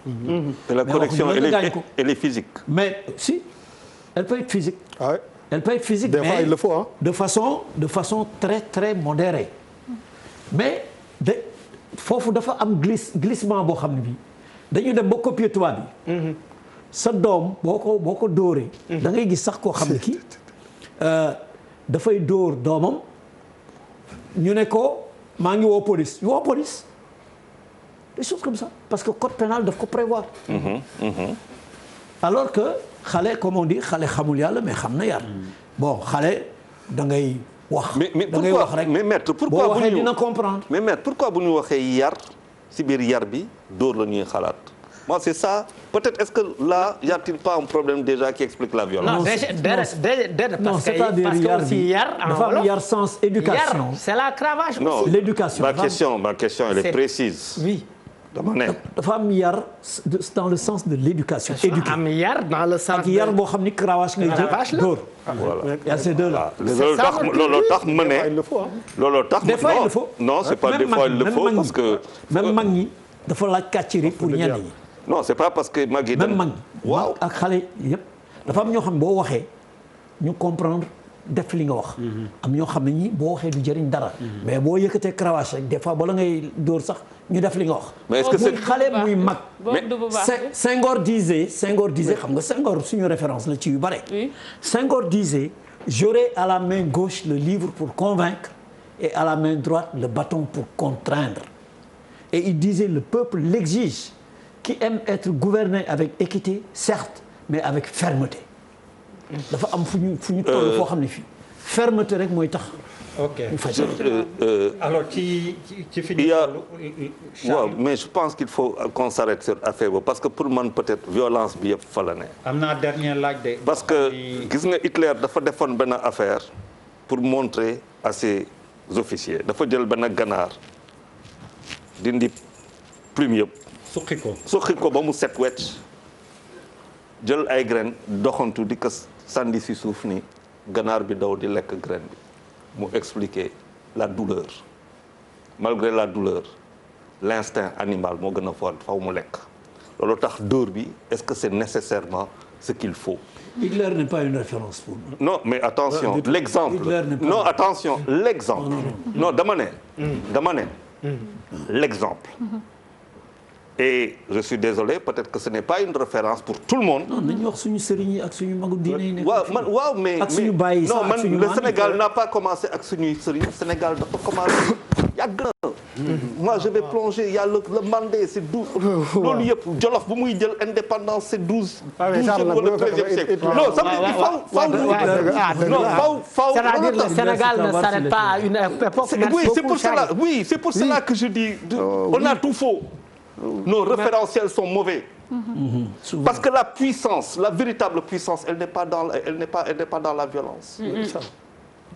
La puissance n'est pas dans la violence. La violence est une impuissance. Parfois la violence est utile. mais parfois la violence est utile. Moi je frappe pas. Maître dit que la violence est parfois utile. non dama ne Sénégal lañ nekk. Sénégal lañ nekk man sama doom su defee lu mu war a def warul def dama koy fete. du ma ko gaañ mais dinaa ko fete su ma ko teree mu bañ dinaa ko dóor. xam nga dafa am dara lu am. wax ak moom ba pare. xoola moom laay wax nii. man bu ma mënee compter ñaata yoon la ma ndey soxna mbubb jël dàll sànni ma ko. ay millions de fois la. c'est-à-dire que am na loo xam ne c'est des acquis kenn waxul dóor doom gaañ ko mais xale des fois aussi. ceinture da cee baax. voilà te loolu moom laa yor ñun fii Sénégal lañ nekk ñu ay Allemagne Hitler ak ay Rwanda ak ay Yoruba.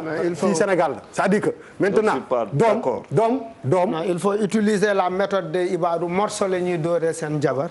non pas jabar déedéet dóor jabar kenn wax fi dóor jabar. non pour wan la ni rek. c'est pour que ça ne soit pas violent. non dóor jabar moom kenn wax ko. sama rakk Ibadou bu ko jabaram tooñee. genre mel ni nit.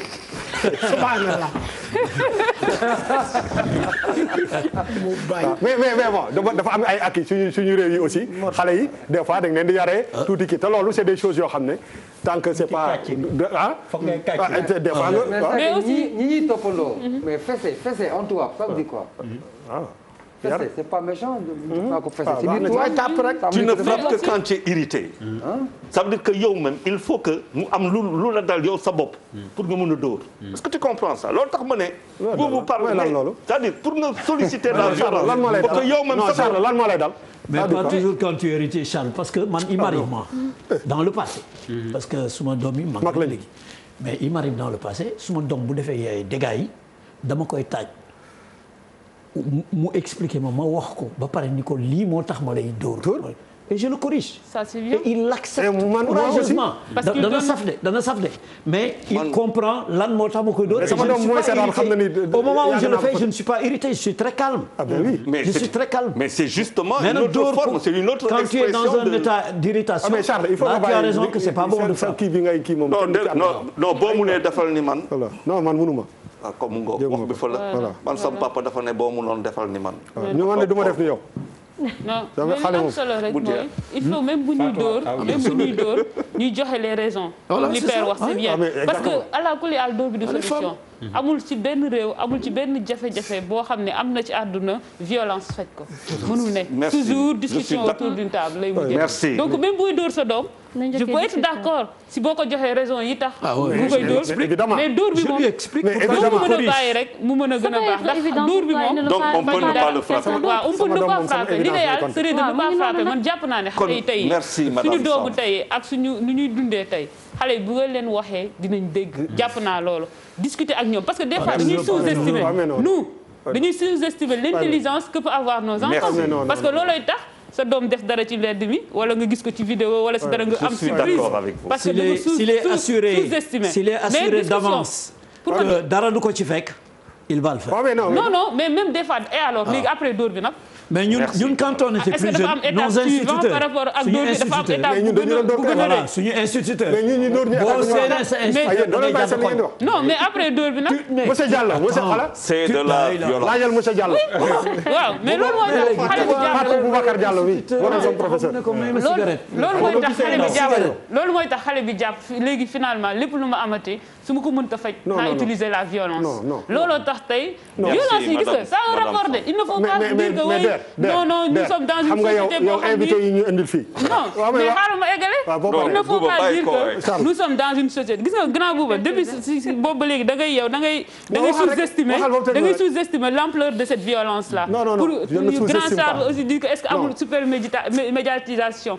mais c'est une violence qui existe depuis il faut que ñu xulli ko ñu xool ñu xam ni on est dans une société qui devient de plus en plus violente pour mën a jël ay solution qu'il faut mais bu ñu ci toogee rek naan non ça va ça peut aller là suba dañuy xëy rek nekk ci loo xam ni dañu xam fu muy jóge donc ça va de plus en plus mal il faut que ñu xam ko ñu xool léegi yan étude la ñuy def est-ce que am na ay dispositifs yu état yi def est-ce que mën nañ prévenir prise en charge bi naka lay def ci par exemple par rapport aux violences faites aux femmes ça je voulais le dire gëw ma ni ci état du Sénégal jàpp ma ni am na par exemple benn centre boo xam ne nii par exemple état teg na ko fi pour que ku jigéen ku ñu violenté ti nga mën fa dem chiffre yi ñuy jox kës néew AGS moo koy joxe à travers ses boutiques mais état du Sénégal ministère de la femme et de la famille yan dispositif la ñu teg pour mën a def une prise en charge pour ñu mën ko étudier ñu mën a xam ni fi mu ne nii dans quelques années après ñu ñëw ñu ni en 2024 amoon na tant de violence si tant de violence yi ñi leen ci def prise en charge psychologique wala prise en charge wala réintégration sociale tu vois ça c'est hyper important il faut que ñu bàyyi ci xel non parce que ñi yow ñi nga fi indi non sérieux nekk ci sujet bi de déglu leen ko rek seen agenda waaw mais déglu te doo déglu waaw dama ne yéen seen agenda ngeen fi indi di ko déroulé déglu ma nag ba pare da nga laa déglu waaw seen agenda ngeen on ne parle pas féministe non du sax féministe parce que tu sais am na nit yoo xam ne des femmes ñu indépendantes ñu émancipées mais aussi dañuy teg affaire bi ci yoon dama ne tey jii nii li ngeen ñu fi jéem a gëmloo kenn cautionné wul violence kenn minimisé wul mbir yi mais dama ne la tey jii nii boo leen bëggee toog ak sénégalais yi ne ko man Bouba Ndour mi bu Philippe defee lu mu war a def la warul def ma tere ko mu bañ damay jël yar fët ko mu bu ëllëgee mu ne sama papa daf ma tere li bañ ma bañ parce que Elimane Ndour noonu la ma yare te rëccuwuma ci dara wax fa dëgg yàlla donc am na loo xam ne il faut pas ngeen jéem ko dugal on dit pas que jël leen ay xeer ngeen toj seen bopp doom yi mais ñun dafa am nu ñu yaree te xale bu déggul ci ñun ci li ñu màgg yëpp mooy waxuma la yow yaay dóor da ngay dóor sa voisin di dóor pas boo xamul di dóor bu la rombee ci mbedd mi ngay def la war a def mu ubbi sa nopp bu papa bi ñëwee dana naan merci ba pare dolli ko beneen mais ça n'a jamais été un truc boo xam ne ngeen bu ko amplifier yóbbu ko ci beneen mais c'est vrai parce que chaque coin dans ce pays là am na fu ñuy wax pas allemand pas allemand. te ñoo ñooy régler affaire yi. mooy pas yoo xamante ne mais tu n'oses pas faire du bruit bu génnee jàpp la il te corrige directement. amul kuy sa papa mais au nom de quoi loolu amatul. alors ça marche. mais est-ce que ça existe toujours ça n'existe plus. ça marche ñaay cokkeer bi di mooy wax fi. man kenn du ma dóor kenn musuma dóor. ñaay cokkeer ay dóor kat rek fa ne. non non mais ça n'existe plus les pas allemands là ça existe. non moi je suis pas allemand sax. fu fan nii. waaw. non léegi boo laajee doomu jàmbur papa ji ñëw wala yaay ñëw ñu xam nga problème bi lan la dañoo am. il y a un grand chanteur. non mais li mu wax dama bëgg gis nga waaw mënuñu fi toog rek tam di wax ce qui le passé di idéaliser di kii non la réalité mooy la réalité mooy fii pas allemand amoon na autant mais léegi ku dóorati doomam ci mbedd bi mu ni la lu tax nga dóor loolu c'est une réalité. on a besoin de retrouver pas allemand yi ñoo war a dellu si. waaw kon mais amatul. léegi Papis continue. en 30 secondes. ma délewaat leen parole bi dama bëgg ànd ak. waaw Warkha pour wax sànq gis naa mu préoccupé trop pour qu'on puisse comprendre parce que maître chaque fois day wax c'est naturel. moom mu ne culturel. il faut qu'on définisse la chose. Si je comprends bien ce qui est culturel mooy c'est tout ce qui s'ajoute à la nature. C'est ça la définition. On est d'accord. Mais maintenant pour violence bu fekkee ne injustice wàññeekul ne vous en faites même pas violence partout. muy Chine muy Burkina Faso Gueule Tapée injustice dafa bokk ci cause violence. tant que mu ngi perdurer. C'est une des causes. La violence sera crescendo. Je suis d'accord. C'est une des causes. injustice bu njëkk xam nga mooy lan. Tabaski jot nga xam ne sa jëkkër dara yoru ko nga ne ma boo ma indilee fii xarul rek. C'est une violence la te ñoom ñoo koy def. mais xar boobu utaloo ko sa jabar de. oui mais sa jabar xar boobu utaloo ko sa jabar xam nga bu ñu demee ba ni dañuy ut xar boobu utaloo ko sa jabar pour yow sa bopp nga ko utal d'abord. xar bi 5 heures du matin la koy indi. non Malal tu as raté la question. parce que bu ñu da nga ne kii bu doon la réflexion am. mais ça c'est la plus grande violence. pourquoi elle le dit léegi wax explique-nous pourquoi. lan mooy la plus grande violence. waaw la violence il faut qu'on s'entende sur les termes aussi. nga ne ko du moom boppam la ko defaral. waaw dama ni ko xar bi utalu ko jabar ji. boppam la ko utal l'islam mi ko sant xar moom. mais kon dafa ko pour faire plaisir. mais jabar ji elle pense que jëkkër ji moom la ko indil. bu ko indil moom xar bu baax dans la perception sociale. xam nga il faut aussi dans la perception sociale. il faut aussi quand on fait des choses parce que on est musulman ñu sant la nga rey sa xar bu jëndee sa xar que nga bañ a nekk di woy suba ba léegi maa ngi kuti pour di xar bu non tu le fais pour toi d'abord. tu assumes que ne xar bi dama ko jënd pour accomplir samay devoir. sa jabar la man du ma moromu xaru congal. malheureusement ça se passe ils vont dañuy jël ça ne se passe pas comme Malal dafa am dara leneen lu ci yokk. yow lii nga def mèche bi kii bi nu mu tudd matière bi lii nii xam nga bii mooy bu old fashion bi bu yàgg bi seerul mais léegi dañ la ciy tegal bu Kim Kardashian bi. mooy greffage bi. yokkal na te moom waaw moom mooy gën a xa mooy gën a. 300 000 400 000 man non man les nouveaux types de femmes yi ma xam. waaw non yow moom elles s'assument ñooy jël seen bopp en charge. affaire de cheveux naturels. non gérer seen bopp parce que c'est des femmes émancipées qui travaillent et qui se prennent en charge. mais regardez comment vous non mais faut vous dire comment vous êtes violente. Ah oui. Et je vais vous dire pourquoi. Vous dites les nouveaux types de femmes. Vous pensez que jigéen ñu fi nekk Sénégal am na ñu bëri ñu jënd 400 000. 300 000. 50 000. 15 000. ñoom c'est quoi? Non. ñoom c'est des ban type de femmes? Non. xam nga yaa ngi transformé c'est justement c'est ça. En fait quand je dis les nouveaux types de femmes yi ma xam dañuy assumer wu. C'est-à-dire même bu ñu amul possibilité. non may ma rek bu dee possibilité amuñu possibilité wu jënd cheveux naturel bu 400 000 bu 300 000 seen mèche bu 500 francs bi ñu am ñu mu ngi leen di doy. ñu koy utiliser di ko def muy def seen plaisir. c'est ça c'est su may wax le nouveau type de femme loolu laa xalaat. de femme vous vous êtes mis à une altitude ça dit votre attitude. C'est quelle attitude? Donc par rapport à vous et les autres types de femmes. Non, c'est de la violence par rapport à toutes ces types de femmes. Nous on ne fait pas de différence entre ñun ak yeneen femmes. Non. J'espère. On ne peut pas faire de différence. Non, dafa def comparaison.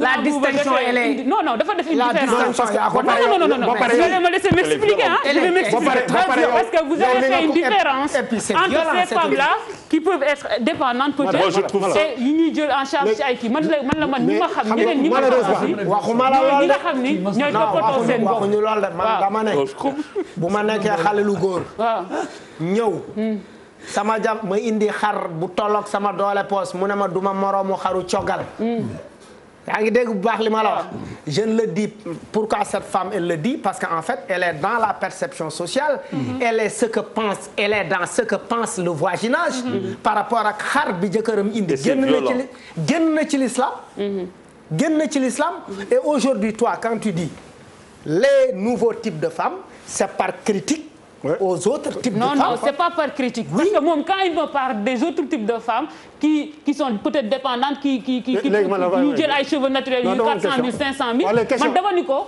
sama wax bi may wax peut-être par rapport à d'autres femmes qui sont indépendantes, qui se prennent en charge, ça aussi c'est une existence. loolu dafa exister il faut que ñu ci bàyyi xel que fu mu amee jigéen buy sonal góor pour cheveux naturel bu 400 000 am na beneen jigéen boo xam ne namul dara bu bëggee cheveux naturel da koy jëndal boppam loolu aussi foog ngeen ciy teg loxo en fait ci foofu laay waxee mais pas dama xeeb au contraire moi je vois ces femmes qui sont dans le milieu rural qui travaillent corps et âme qui sont indépendantes autant pour moi qui se prennent en charge et pour man ces femmes là doivent être valorisées man loolu la foofu laay waxee man d'accord naa foofu mais d'accord naa foofu sauf que boo leen convoqué femmes yi nga xam ne ñoo nekk ci milieu rural bi. il faut aller jusqu'au bout. oui quand même. il faut aller jusqu'au bout. On y va. Cette femme là on y va. cette femme là. on y va. Yos xam nga Yos. non cette femme là. oui voilà non. on y va jusqu'au bout. non dama ne cette femme là. lépp lu même si elle est indépendante di liggéey di indi ci kër gi. priorité am xam nga mooy lan. mooy devoir de soxnaam. merci te loolu te xam nga dafa am dara lu am. xam nga Sénégal boo nee jigéen ju baax ñu ne la Yacine Boubou ah. oui. naka la soxna. Fawade Wele Aline Sitoé Diatta Mame Diarra Bousso. waaw ah yow nga dëgg. Fawade Wele di wax la. ma jigéen Ndiaye. c'est-à-dire que ñooñu rek la ñuy indi bi ñu juddoo ba léegi xam nga tamit dafa am loo xam ne dañu ko war a may ñun sénégalais yi. mooy que ñun bi ñu juddoo ba léegi li ñu teg suñu kanam rek li ñu mën a jël comme. référence ba mais attends ma expliquer la te ñooñu ñëpp bu ñu leen di nañ dégloonte rek ñooñu ñëpp bu ñu leen di tudd wax fa dëgg yàlla c'est parce que bi ñu naan soxna Serigne Touba Mame Diarra Bousso. dañ ko ne téyel ma kii bi. téyel ma ban kii bi xaw ma waaw sànke bi xaw ma waaw pour mu téye ko. mu fanaan fa. boo dee góor ju baax ni ñu tudd ak ñooñu lan mais bul ma dagg. mais Fatou c'est quoi votre problème? non dama ne xam nga ñun. xam nga d'une façon vraiment innocente ñun repères yooyu la ñu am mooy que te yéen tout ce repères yooyu yëpp. moom ngeen jël remettre ko en question. mais si encore si parce que mooy le service mais dëkk fii boo jógee Dakar bi di nga yéen li ngeen di wax boo jógee Dakar te yéen da ngeen foog ne Sénégal Dakar leen di nga boo jógee Dakar dem ci àll bi amul fenn fooy toog fooy dugg te jigéen ñi nekkuñu ci suuf di toppatoo góor ñi màggal geeg gàmmu geeg appel beeg yëpp a ci yem foo dem jigéen ñooy toppatoo góor ñi ñu toppatoo leen ko. parce que yàlla daf ñu defal ay acquis te loolu ñun ñoo ko góor ñi. ñoo ko war a jël par contre alors ñun ñoo ko war a jël xamuñu lan lañ ci def xamuñu lan lañ ci def. yàlla de ñoom ñii la yéen seen bopp la dama bëgg a comprendre benn affaire ji nga ñun ñoo gën a apprécier ñun góor ñi. ñoo gën a apprécier loolu bijou boobu yàlla jox ñu ko te xoola ay ñu ndaw si yéen ñi ay 5 10 yooyu. lan mooy bijou bi la majeure partie des femmes ñu ngi leen di déglu naan xoolal ma ñi sénégalais yi bëgg ñoo sénégalais dañu bëgg di toppatoo góor ñi di leen gërëm di leen sant ah mais yéen minorité ngeen de bëriwu leen de matu leen 10 de. alors très rapidement rek xoolal non xoolal dama may benn seconde rek ma wax si li mu wax ni ma mais très rapidement parce que deuxième partie bi au Sénégal la valeur d'une wolof d'une épouse wolof maanaam li nga xam mooy valeur jigéen dëggantaan dans la société sénégalaise mooy jigéen boo xam ne bi dafay déggal jëkkëram di tarbiyewu jëkkëram loolu moo koy yëkkati loolu moo tax góor ñi am kontaante ci seen soxna ci seen jabar parce que seen jabar même bu dee liggéey ca tool ya wala muy liggéey ca bureau ba nekk fa sax directeur général bu ñëwee ci kër gi day summi mbubu patron boobu teg fële. merci. tarbiyewu jëkkëram. toppatoo ay doomam. loolu lay dëgg. ainsi de suite parce que rôle boobu la ko yàlla jox comme rôle naturel dans le monde dans le foyer loolu mooy indi barke jigéen. mais sa jëkkër ak nga ni man tam dama sonn demal ci waañ wa defaral na kii nangam na des trucs comme ça mais kooku le premier mari qui trouve une autre femme qui se dévoue pour son service.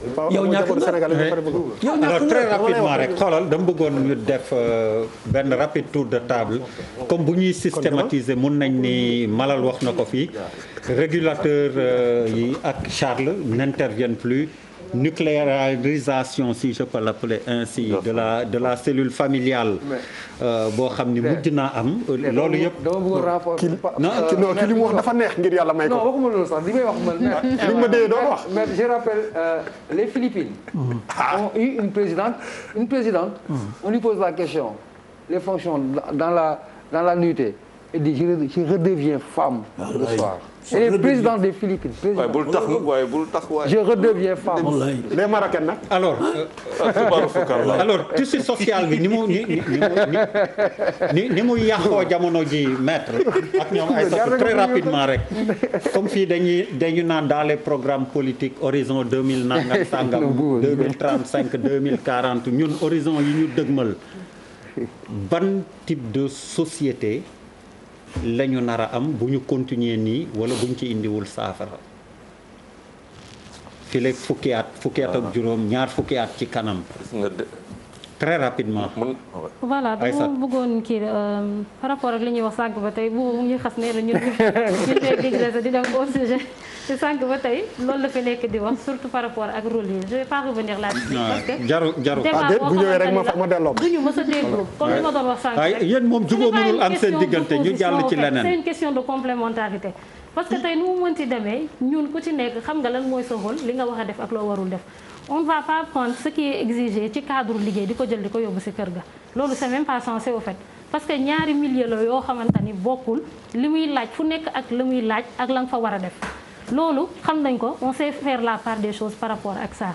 beneen bi mooy li ñuy wax tey ci cadre violence yi bëri na les formes de violence on en parle tey nu mu mënti demee il faudrait qu'on accepte que ñun dañu nekk ci phase boo xamante ne on est en train de devenir une société de plus en plus violente te tey il faudrait qu'on sache ñu xam tey nan la ñuy identifier causes yi lan moo waral loolu tey parti bu ci nekk comme tey ñun ni ñuy liggéeyee quand on parle de multisectorialité mooy maanaam ku nekk du toog ci rukkam di liggéey donc bu ñuy seet tamit waruñu jël les causes di ko traiter di ko isoler alors que ça devrait pas être fait de cette manière tey bu ñu jëlee cadre éducation ñu wax wàllum communication baax na y a de ces choses yoo xam ne comme li wax a wax sànq tey la psychologie de l'enfant benn affaire am na xale ci milieu bu muy évoluer environnement bi li muy dund loolu lay jàpp ni que c'est quelque chose de naturel tey suñu jëlee exemple tey xale yi nga xamante ni bu ñu nekkee dañuy nekk ñuy foo ñu leen di jëndal ay pistolet ay armes à feu di leen jàngal guerre ay xeex di dóorante à la limite day dem ba day nekk loo xamante ni lu naturel la ci ñoom xëy na tey peut-être si le psychologue bu fi nekkoon dina doon mën a wax joxe exemple par rapport ak li may wax nii parce que tout simplement day dem ba doon quelque chose de naturel loo xamante ni day favoriser violence alors que tey dañ koy xeeb mais loolu lu ñu war a waxtaane la war ko xool di surveiller carrément xale yi yan genre foo la ñuy def bon comportement la ñuy am bu ñu nekkee entre ñoom parce que seetlu nañu violence bi gën a metti mooy violence bi am entre xale yi par exemple da ngay nekk xale nii nekk ci école des violences même qui poussent au suicide mën nga fa nekk gën fa pataa ñeneen ñi sew wala nga am nee na noo mel dañ la koy tooñee di la ko tooñee di la jàpp di la noggatu yow doo ñemee wax parce que amoo foo ko mën jooytoo mën nga nekk kër goo xam ne boo demee ne sa morom moo def ñu dóor la ba ngay bëgg a dee ne la demal fayu alors que dañuy yaakaar ni que boobu mooy la bonne solution alors que bu fekkoon boobu moo doon la bonne solution peut-être ñi ko doon pratiquer bu yàgg dina doon marché mais ñun duñu xool loolu parce qu'on ne fait pas d'introspection tey kenn kiiwul waxul ni que suñu éducation baaxul et bien évidemment parce que tey ñun am na ñeen ñoo xam ne ñeewuñu leen ndax li ñu am ci ay valeurs ñu inculqué ko ñoom amuñu ko as tuut biñ ci am ñoom amuñu ko et on est fier de le dire haut et fort mais il faudrait pas qu'on oublie que ñun tamit on est des êtres humains tey nu ñu amee ay qualité noonu la ñu amee ay défauts mënuñu matale lépp introspection baax na ñuy xool par rapport ak ku ci nekk sa wàll lan nga ci am nga fexe tey nu ñuy toogee waxtaan ko déggoo ko ba ku ci ne ñu mën a trouver des solutions beneen part bi aussi mooy par rapport ak médias yi c'est bien baax na ngay jaay sa contenu par rapport ak audience bi nga am mais baax na aussi tamit bu ñuy vulgariser yenn affaires yi ñu xool carrément lan la quelles sont les répercussions par rapport à la société avènement des technologies gis nañ fi ku fi filmer bàmmeel sax dugal ko ci internet bi les gens sont tellement habitués à la mort que dañ ko jël banaliser ko au fait da ngay gis nit koo xamante ni mën nañ ñaar nit mën nañ nekk fii di xeex regardez ce qui s'est passé la fois dernière accident bi am ci yoonu Padois bi nit ki mu ngi naan kaa leen dimbale ma génne ñi mais nit ñi taluñu woon dara lu jël seen téléphone yi di filmer en fait à la limite tout le monde où est passée cette sensibilité là des gens fu mu dugg ana humanisme bi nit ñi lan moo tax amatuñu yërmande y a beaucoup de choses yoo xamante ne ay paramètres yoo xamante ne day dugg en compte loo xamante ni ça n'a rien à voir ak rapport de force góor jigéen góor moo war a def lii jigéen moo war a pour man loolu affaire de deuxième la amul benn sens parce que waruñu xool opposition góor jigéen ñiy taxaw fii ñiy taxaw fale ñuy jorante ay xeer bien au contraire on doit se réunir autour d'une table discuter trouver des solutions parce que lu ñu waxtaanewul mënuñu gis ay solutions mënuñu fexe. Ban solution autour d'une table. Mais pourquoi? Pour les violences nit ñi ñoo koy def góor ak jigéen ñoo koy def da ngeen may bàyyi ma yeggali da ngeen may bàyyi ma yeggali man fi may waxee man cadre violence laay wax ba tey man je ne parle pas de rapport de force man xam nga lu ma wax violence yi du xar yi ñoo koy def du nag yi ñoo koy def c'est les êtres humains être humain lan la homme femme ni mu amee góor yoo xamante ne dañuy violenté jigéen ñi noonu la amee jigéen ñi violenté góor ñi ana ñuy soole seen jëkkër ana ñuy def leneen ñi nga xamante ne non bàyyi ma rek ma yeggale ñi nga xam ne dañuy yóbbu seen jëkkër yi ci sëriñ leneen ak leneen pour ay affaire de wujjeeg yooyu noonu c'est une forme de violence wala li nga wax sànq nga jënd sa xar coggal loolu nga toll lool sa jabar nee la du fii parce que tout simplement elle veut pas être la risée du quartier parce que tey am na mu ngi xalaat perception sociale bi ngay wax xoolul tey jii fierté bi nga xamante ne mooy jëkkëram dem na décarcassé wu même 100 francs boobu mu am dugg ko lekk bàyyi la dina seetaan parce que yéene la ko xam nga yéene boobu loolu moo ci am importance comprendre non je négocie pas j'ai toujours tenu le même discours par rapport aux hommes et aux femmes je ne parle pas d'opposition ni de rapport de force mais c'est par rapport à la complémentarité xëy na yéen a doon ruube moo tax déggoo leen sànq ba tey dama toog non da ngeen doon ruube da ngeen doon ruube c'est pas des pièces à conviction en fait da ngeen doon sànni alors que c'est pas ça da ngeen di carrément à côté de la plaque alors que ça n'a rien à voir li may wax rek autour de la table là c'est par rapport aux violences qui existent qu'est-ce qui fait qu'il y a une certaine recrudescence de ces formes de violence lu ñu toogul waxtaanee ko mënuñu xam quelles sont les principales li koy metti bu la ko waxul xam nit ki li koy metti bu la ko waxul noo koo xam les violences je le répète encore et encore les violences sont faites par les hommes par les femmes jigéen mën na nekk auteur mën na nekk victime góor mën na nekk auteur mën na nekk victime te li ci gën a bon mooy góor gi nga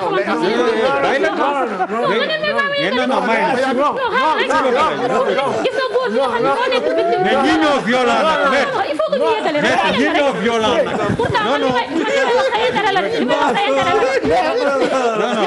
li may wax sa intérêt la de tey góor bi nga xamante ni il est victime de violence parce que tout simplement ak éducation bi ñu recevoir du mos a dem toog fenn ne j'ai été victime de violence parce que tout simplement dañu naan un homme doit être fort doit être solide warul nangu ñu koy xoqatal di ko tuutal et pourtant ay nit lañu s'ils sont victimes de violence dañ leen war a dégg dañ leen war a défendre tey jii pour des cas yoo xamante ni des enfants qui ont été victimes de pédophilie allez voir les boutiques de l'AGS cas yi ci nekk góor yëpp famille dañoo ne ñett ils n'iront pas di def ay procédures parce que tout simplement li mu nekk góor bëggul ëllëg ñu yàq àdduna nangam parce que tout simplement loolu li ko waral et pourtant kooku dafa ne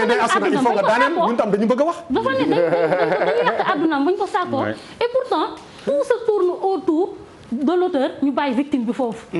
Alors que avant d'être un homme c'est un être humain. Il est fait de chair et de sang. Les problèmes de violence il faut qu'on en parle. góor comme jigéen on peut être auteur comme on peut être victime. li ma doon wax on ne parle pas de rapport de force mais de complémentarité. enfin ngeen jubóo alors juste pour ni ma wax. man en fait dama bëgg s'il te plaît Malal deuxième partie bi yegg si na de. non juste tour de table nga wax. oui mais très rapidement. ku ci amul loo. moi en fait ce qui m'intéresse c'est quand tu dis effectivement victime bi la ñuy auteur bi la ñuy jël fàtte ko ne. xoolal tey par exemple tey à Mbëbës. dañ fa fekk 18 fœtus. bon c'est sur toute l'année su ma juumul. toute l'année 18 fœtus non 18 fœtus à Mbëbës. c'est le journal L'Observateur qui a donné l'info. Les hommes sont les auteurs de ces grossesses-là. Les femmes jettent elles jettent. beneen violence ak noonu parce qu'elles sont stigmatisées. te pourtant munoo xam ndax ñu ngi ko jëlee ci seen nijaay moo leen ëmbal. wala seen xaritu yaay. wala seen papa wala seen tel. mais sur les cas de violence exemple yi ma leen jox Malal tu as vu la fille de 13 ans enlevée par l'ami de son papa. transformé ko en esclave sexuel. non tu as pas en tout cas fin bi moom mu daanalee moom wax. sur la question s'il vous plaît Charles. il faut des sanctions exemplaires. surtout ça. Charles des cas comme ça. très rapidement quand je dis. waaw c'est très fort pour décourager. suñu justice bi dañu xaw a je pense que foofu torop ci cadre impunité bi. ok je pense que da nga poser benn question bu am maanaa. da nga ne sànq ta question mooy. oui fii ak 2035 wala 2050 que faire. oui. gis nga Der la question elle est centrale parce que dama doon yónni sànq par rapport à 89 pour que plus jamais ça. oui plus jamais xam nga donc da nga koy liggéey pour pare ko gis nga Der les sociétés les plus intelligentes maanaam ñuy gën a xarañ. mooy ñoo xamante ne ñoom ñooy investir si nit. ñoom ñooy investir sur l'empathie mooy la nouvelle source d'investissement. asiatique yi dañu investir si nit doon lu ñu doon tey xam nga du dañuy ne da ngay ut le savoir pour l'avoir am l'avoir pour le pouvoir ñun en Afrique doo am savoir bëgg am l'avoir boo amul bëgg am l'avoir bëgg pouvoir loolu moo changé defe naa ñun suñu doxin indi loo xamante ne moom la ñuy dund tey. Fatou Warkha. en fait man li may tontu ci question boobu rek mooy il ne faut pas aussi que pour ñu mën a régler affaire bi ba ñu am espoir am une société beaucoup plus paisible il faut que ñu bañ a nekk dans le déni il faut que dès à présent ñu xam ni société bi am na ay cas de violence yoo xam ni nii war nañ ci taxaw seetlu il faut que ñu xam ni de plus en plus nit ñi ñu ngi gën di tàggoog seen i sago ndax am na yu bëri yoo xam ne ñu ngi koy gis. c'est pas parce que média bi mu ngi wane tout le temps mais parce que suñuy réalité ñoo changé. parce que kenn ku si nekk si ñun wala si sa doom wala si sa kii yaa ngi seetlu ay jikko wala ay comportement yoo xam ni yow ba ngay toll ni moom doona ko woon développé wala gisoo ko woon donc loolu il faut que ñu toog taxaw.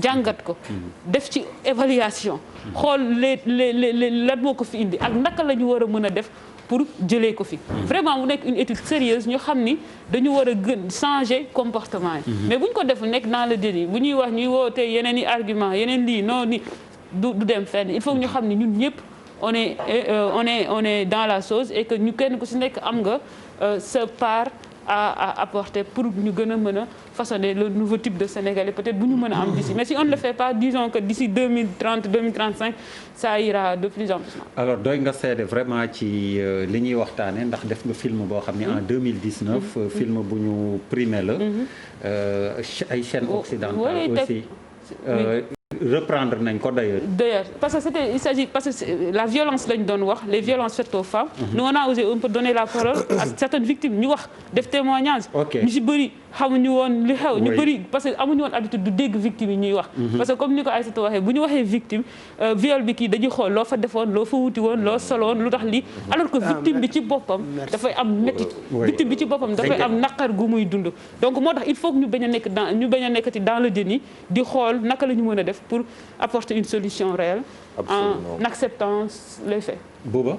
waaw mais man xam nga je fais très attention sur la formule là wala l'expression nouveau type de Sénégalais wala de Malien wala dara parce que damay rebondir sur li Charles ñoom mala la fi wax nouveau type attends oui c'est pas par opposition à l'ancien type de Sénégalais c'est par opposition est-ce que je peux doole ma bàyyi ma kii ma eggali oui vas-y su ma commencé kañ sara ma ne ko da ngeen kii dama ne yaa ko fi xam nga non waaw borom rek lañ ko fay ce qu'on entend en utilisant ce mot là loolu moo ëpp solo li ngay mot bi je pense mën naa dem parce que li ma bëggoon wax dafay rebondir ci li Charles doon wax foo waree àddina bi sax il a convoqué les asiatiques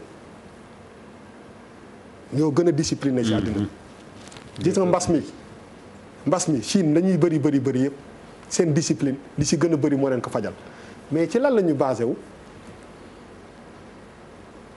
ki seen démb absolument ak seeni réalité li ñuy lekk position wu ku nekk discipline ku ci loolu la ñu basé wu tu vas aux États-Unis le pays de la liberté fu ñu toll tey ji nii bon xeexante nit ku ñuul ak nit ku weex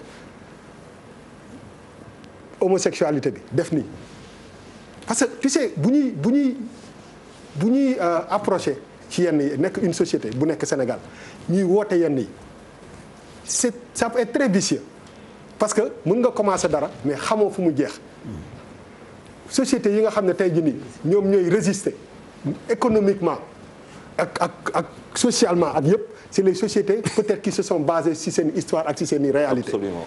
Donc pour man au lieu de tendre à être beaucoup plus libre wala beaucoup lii def nii nañu dellu ci li nga xam ne moom mooy socle parce que loolu moom mooy defaraat sénégalais bi nga xam ne moo fi nekkoon démb peut-être que peut-être tey mu changé loolu moo gën a am solo mais damay bañ aussi ñu dem vers l'ouverture ba nga xam ne suñu base yi ñu am parce que des fois ñun boo waxee ñu naan France dañuy jël suñu pétrole dañuy jël suñu tali ñu ngi nii chinois yi dem nañu autoroute beeg yooyu yëpp mais si suñu discours aussi il faut ñuy d'accord ci dara nañu dellu ci li nga xam ne moom mooy li ma wax c'est ay acquis yi nga xam ne moom mooy suñu démb foofu la ñu mën a bâtir peut-être un Sénégalais bi nga xam ne moo fi nekkoon démb mais ubbeeku rek parce que nag kay mool da femmes yi dafa bëri ay organismes yoo xam ne dañuy xeex affaire yooyu. ay féministes yooyu non mais en tout cas si seen domaine de prédilection la.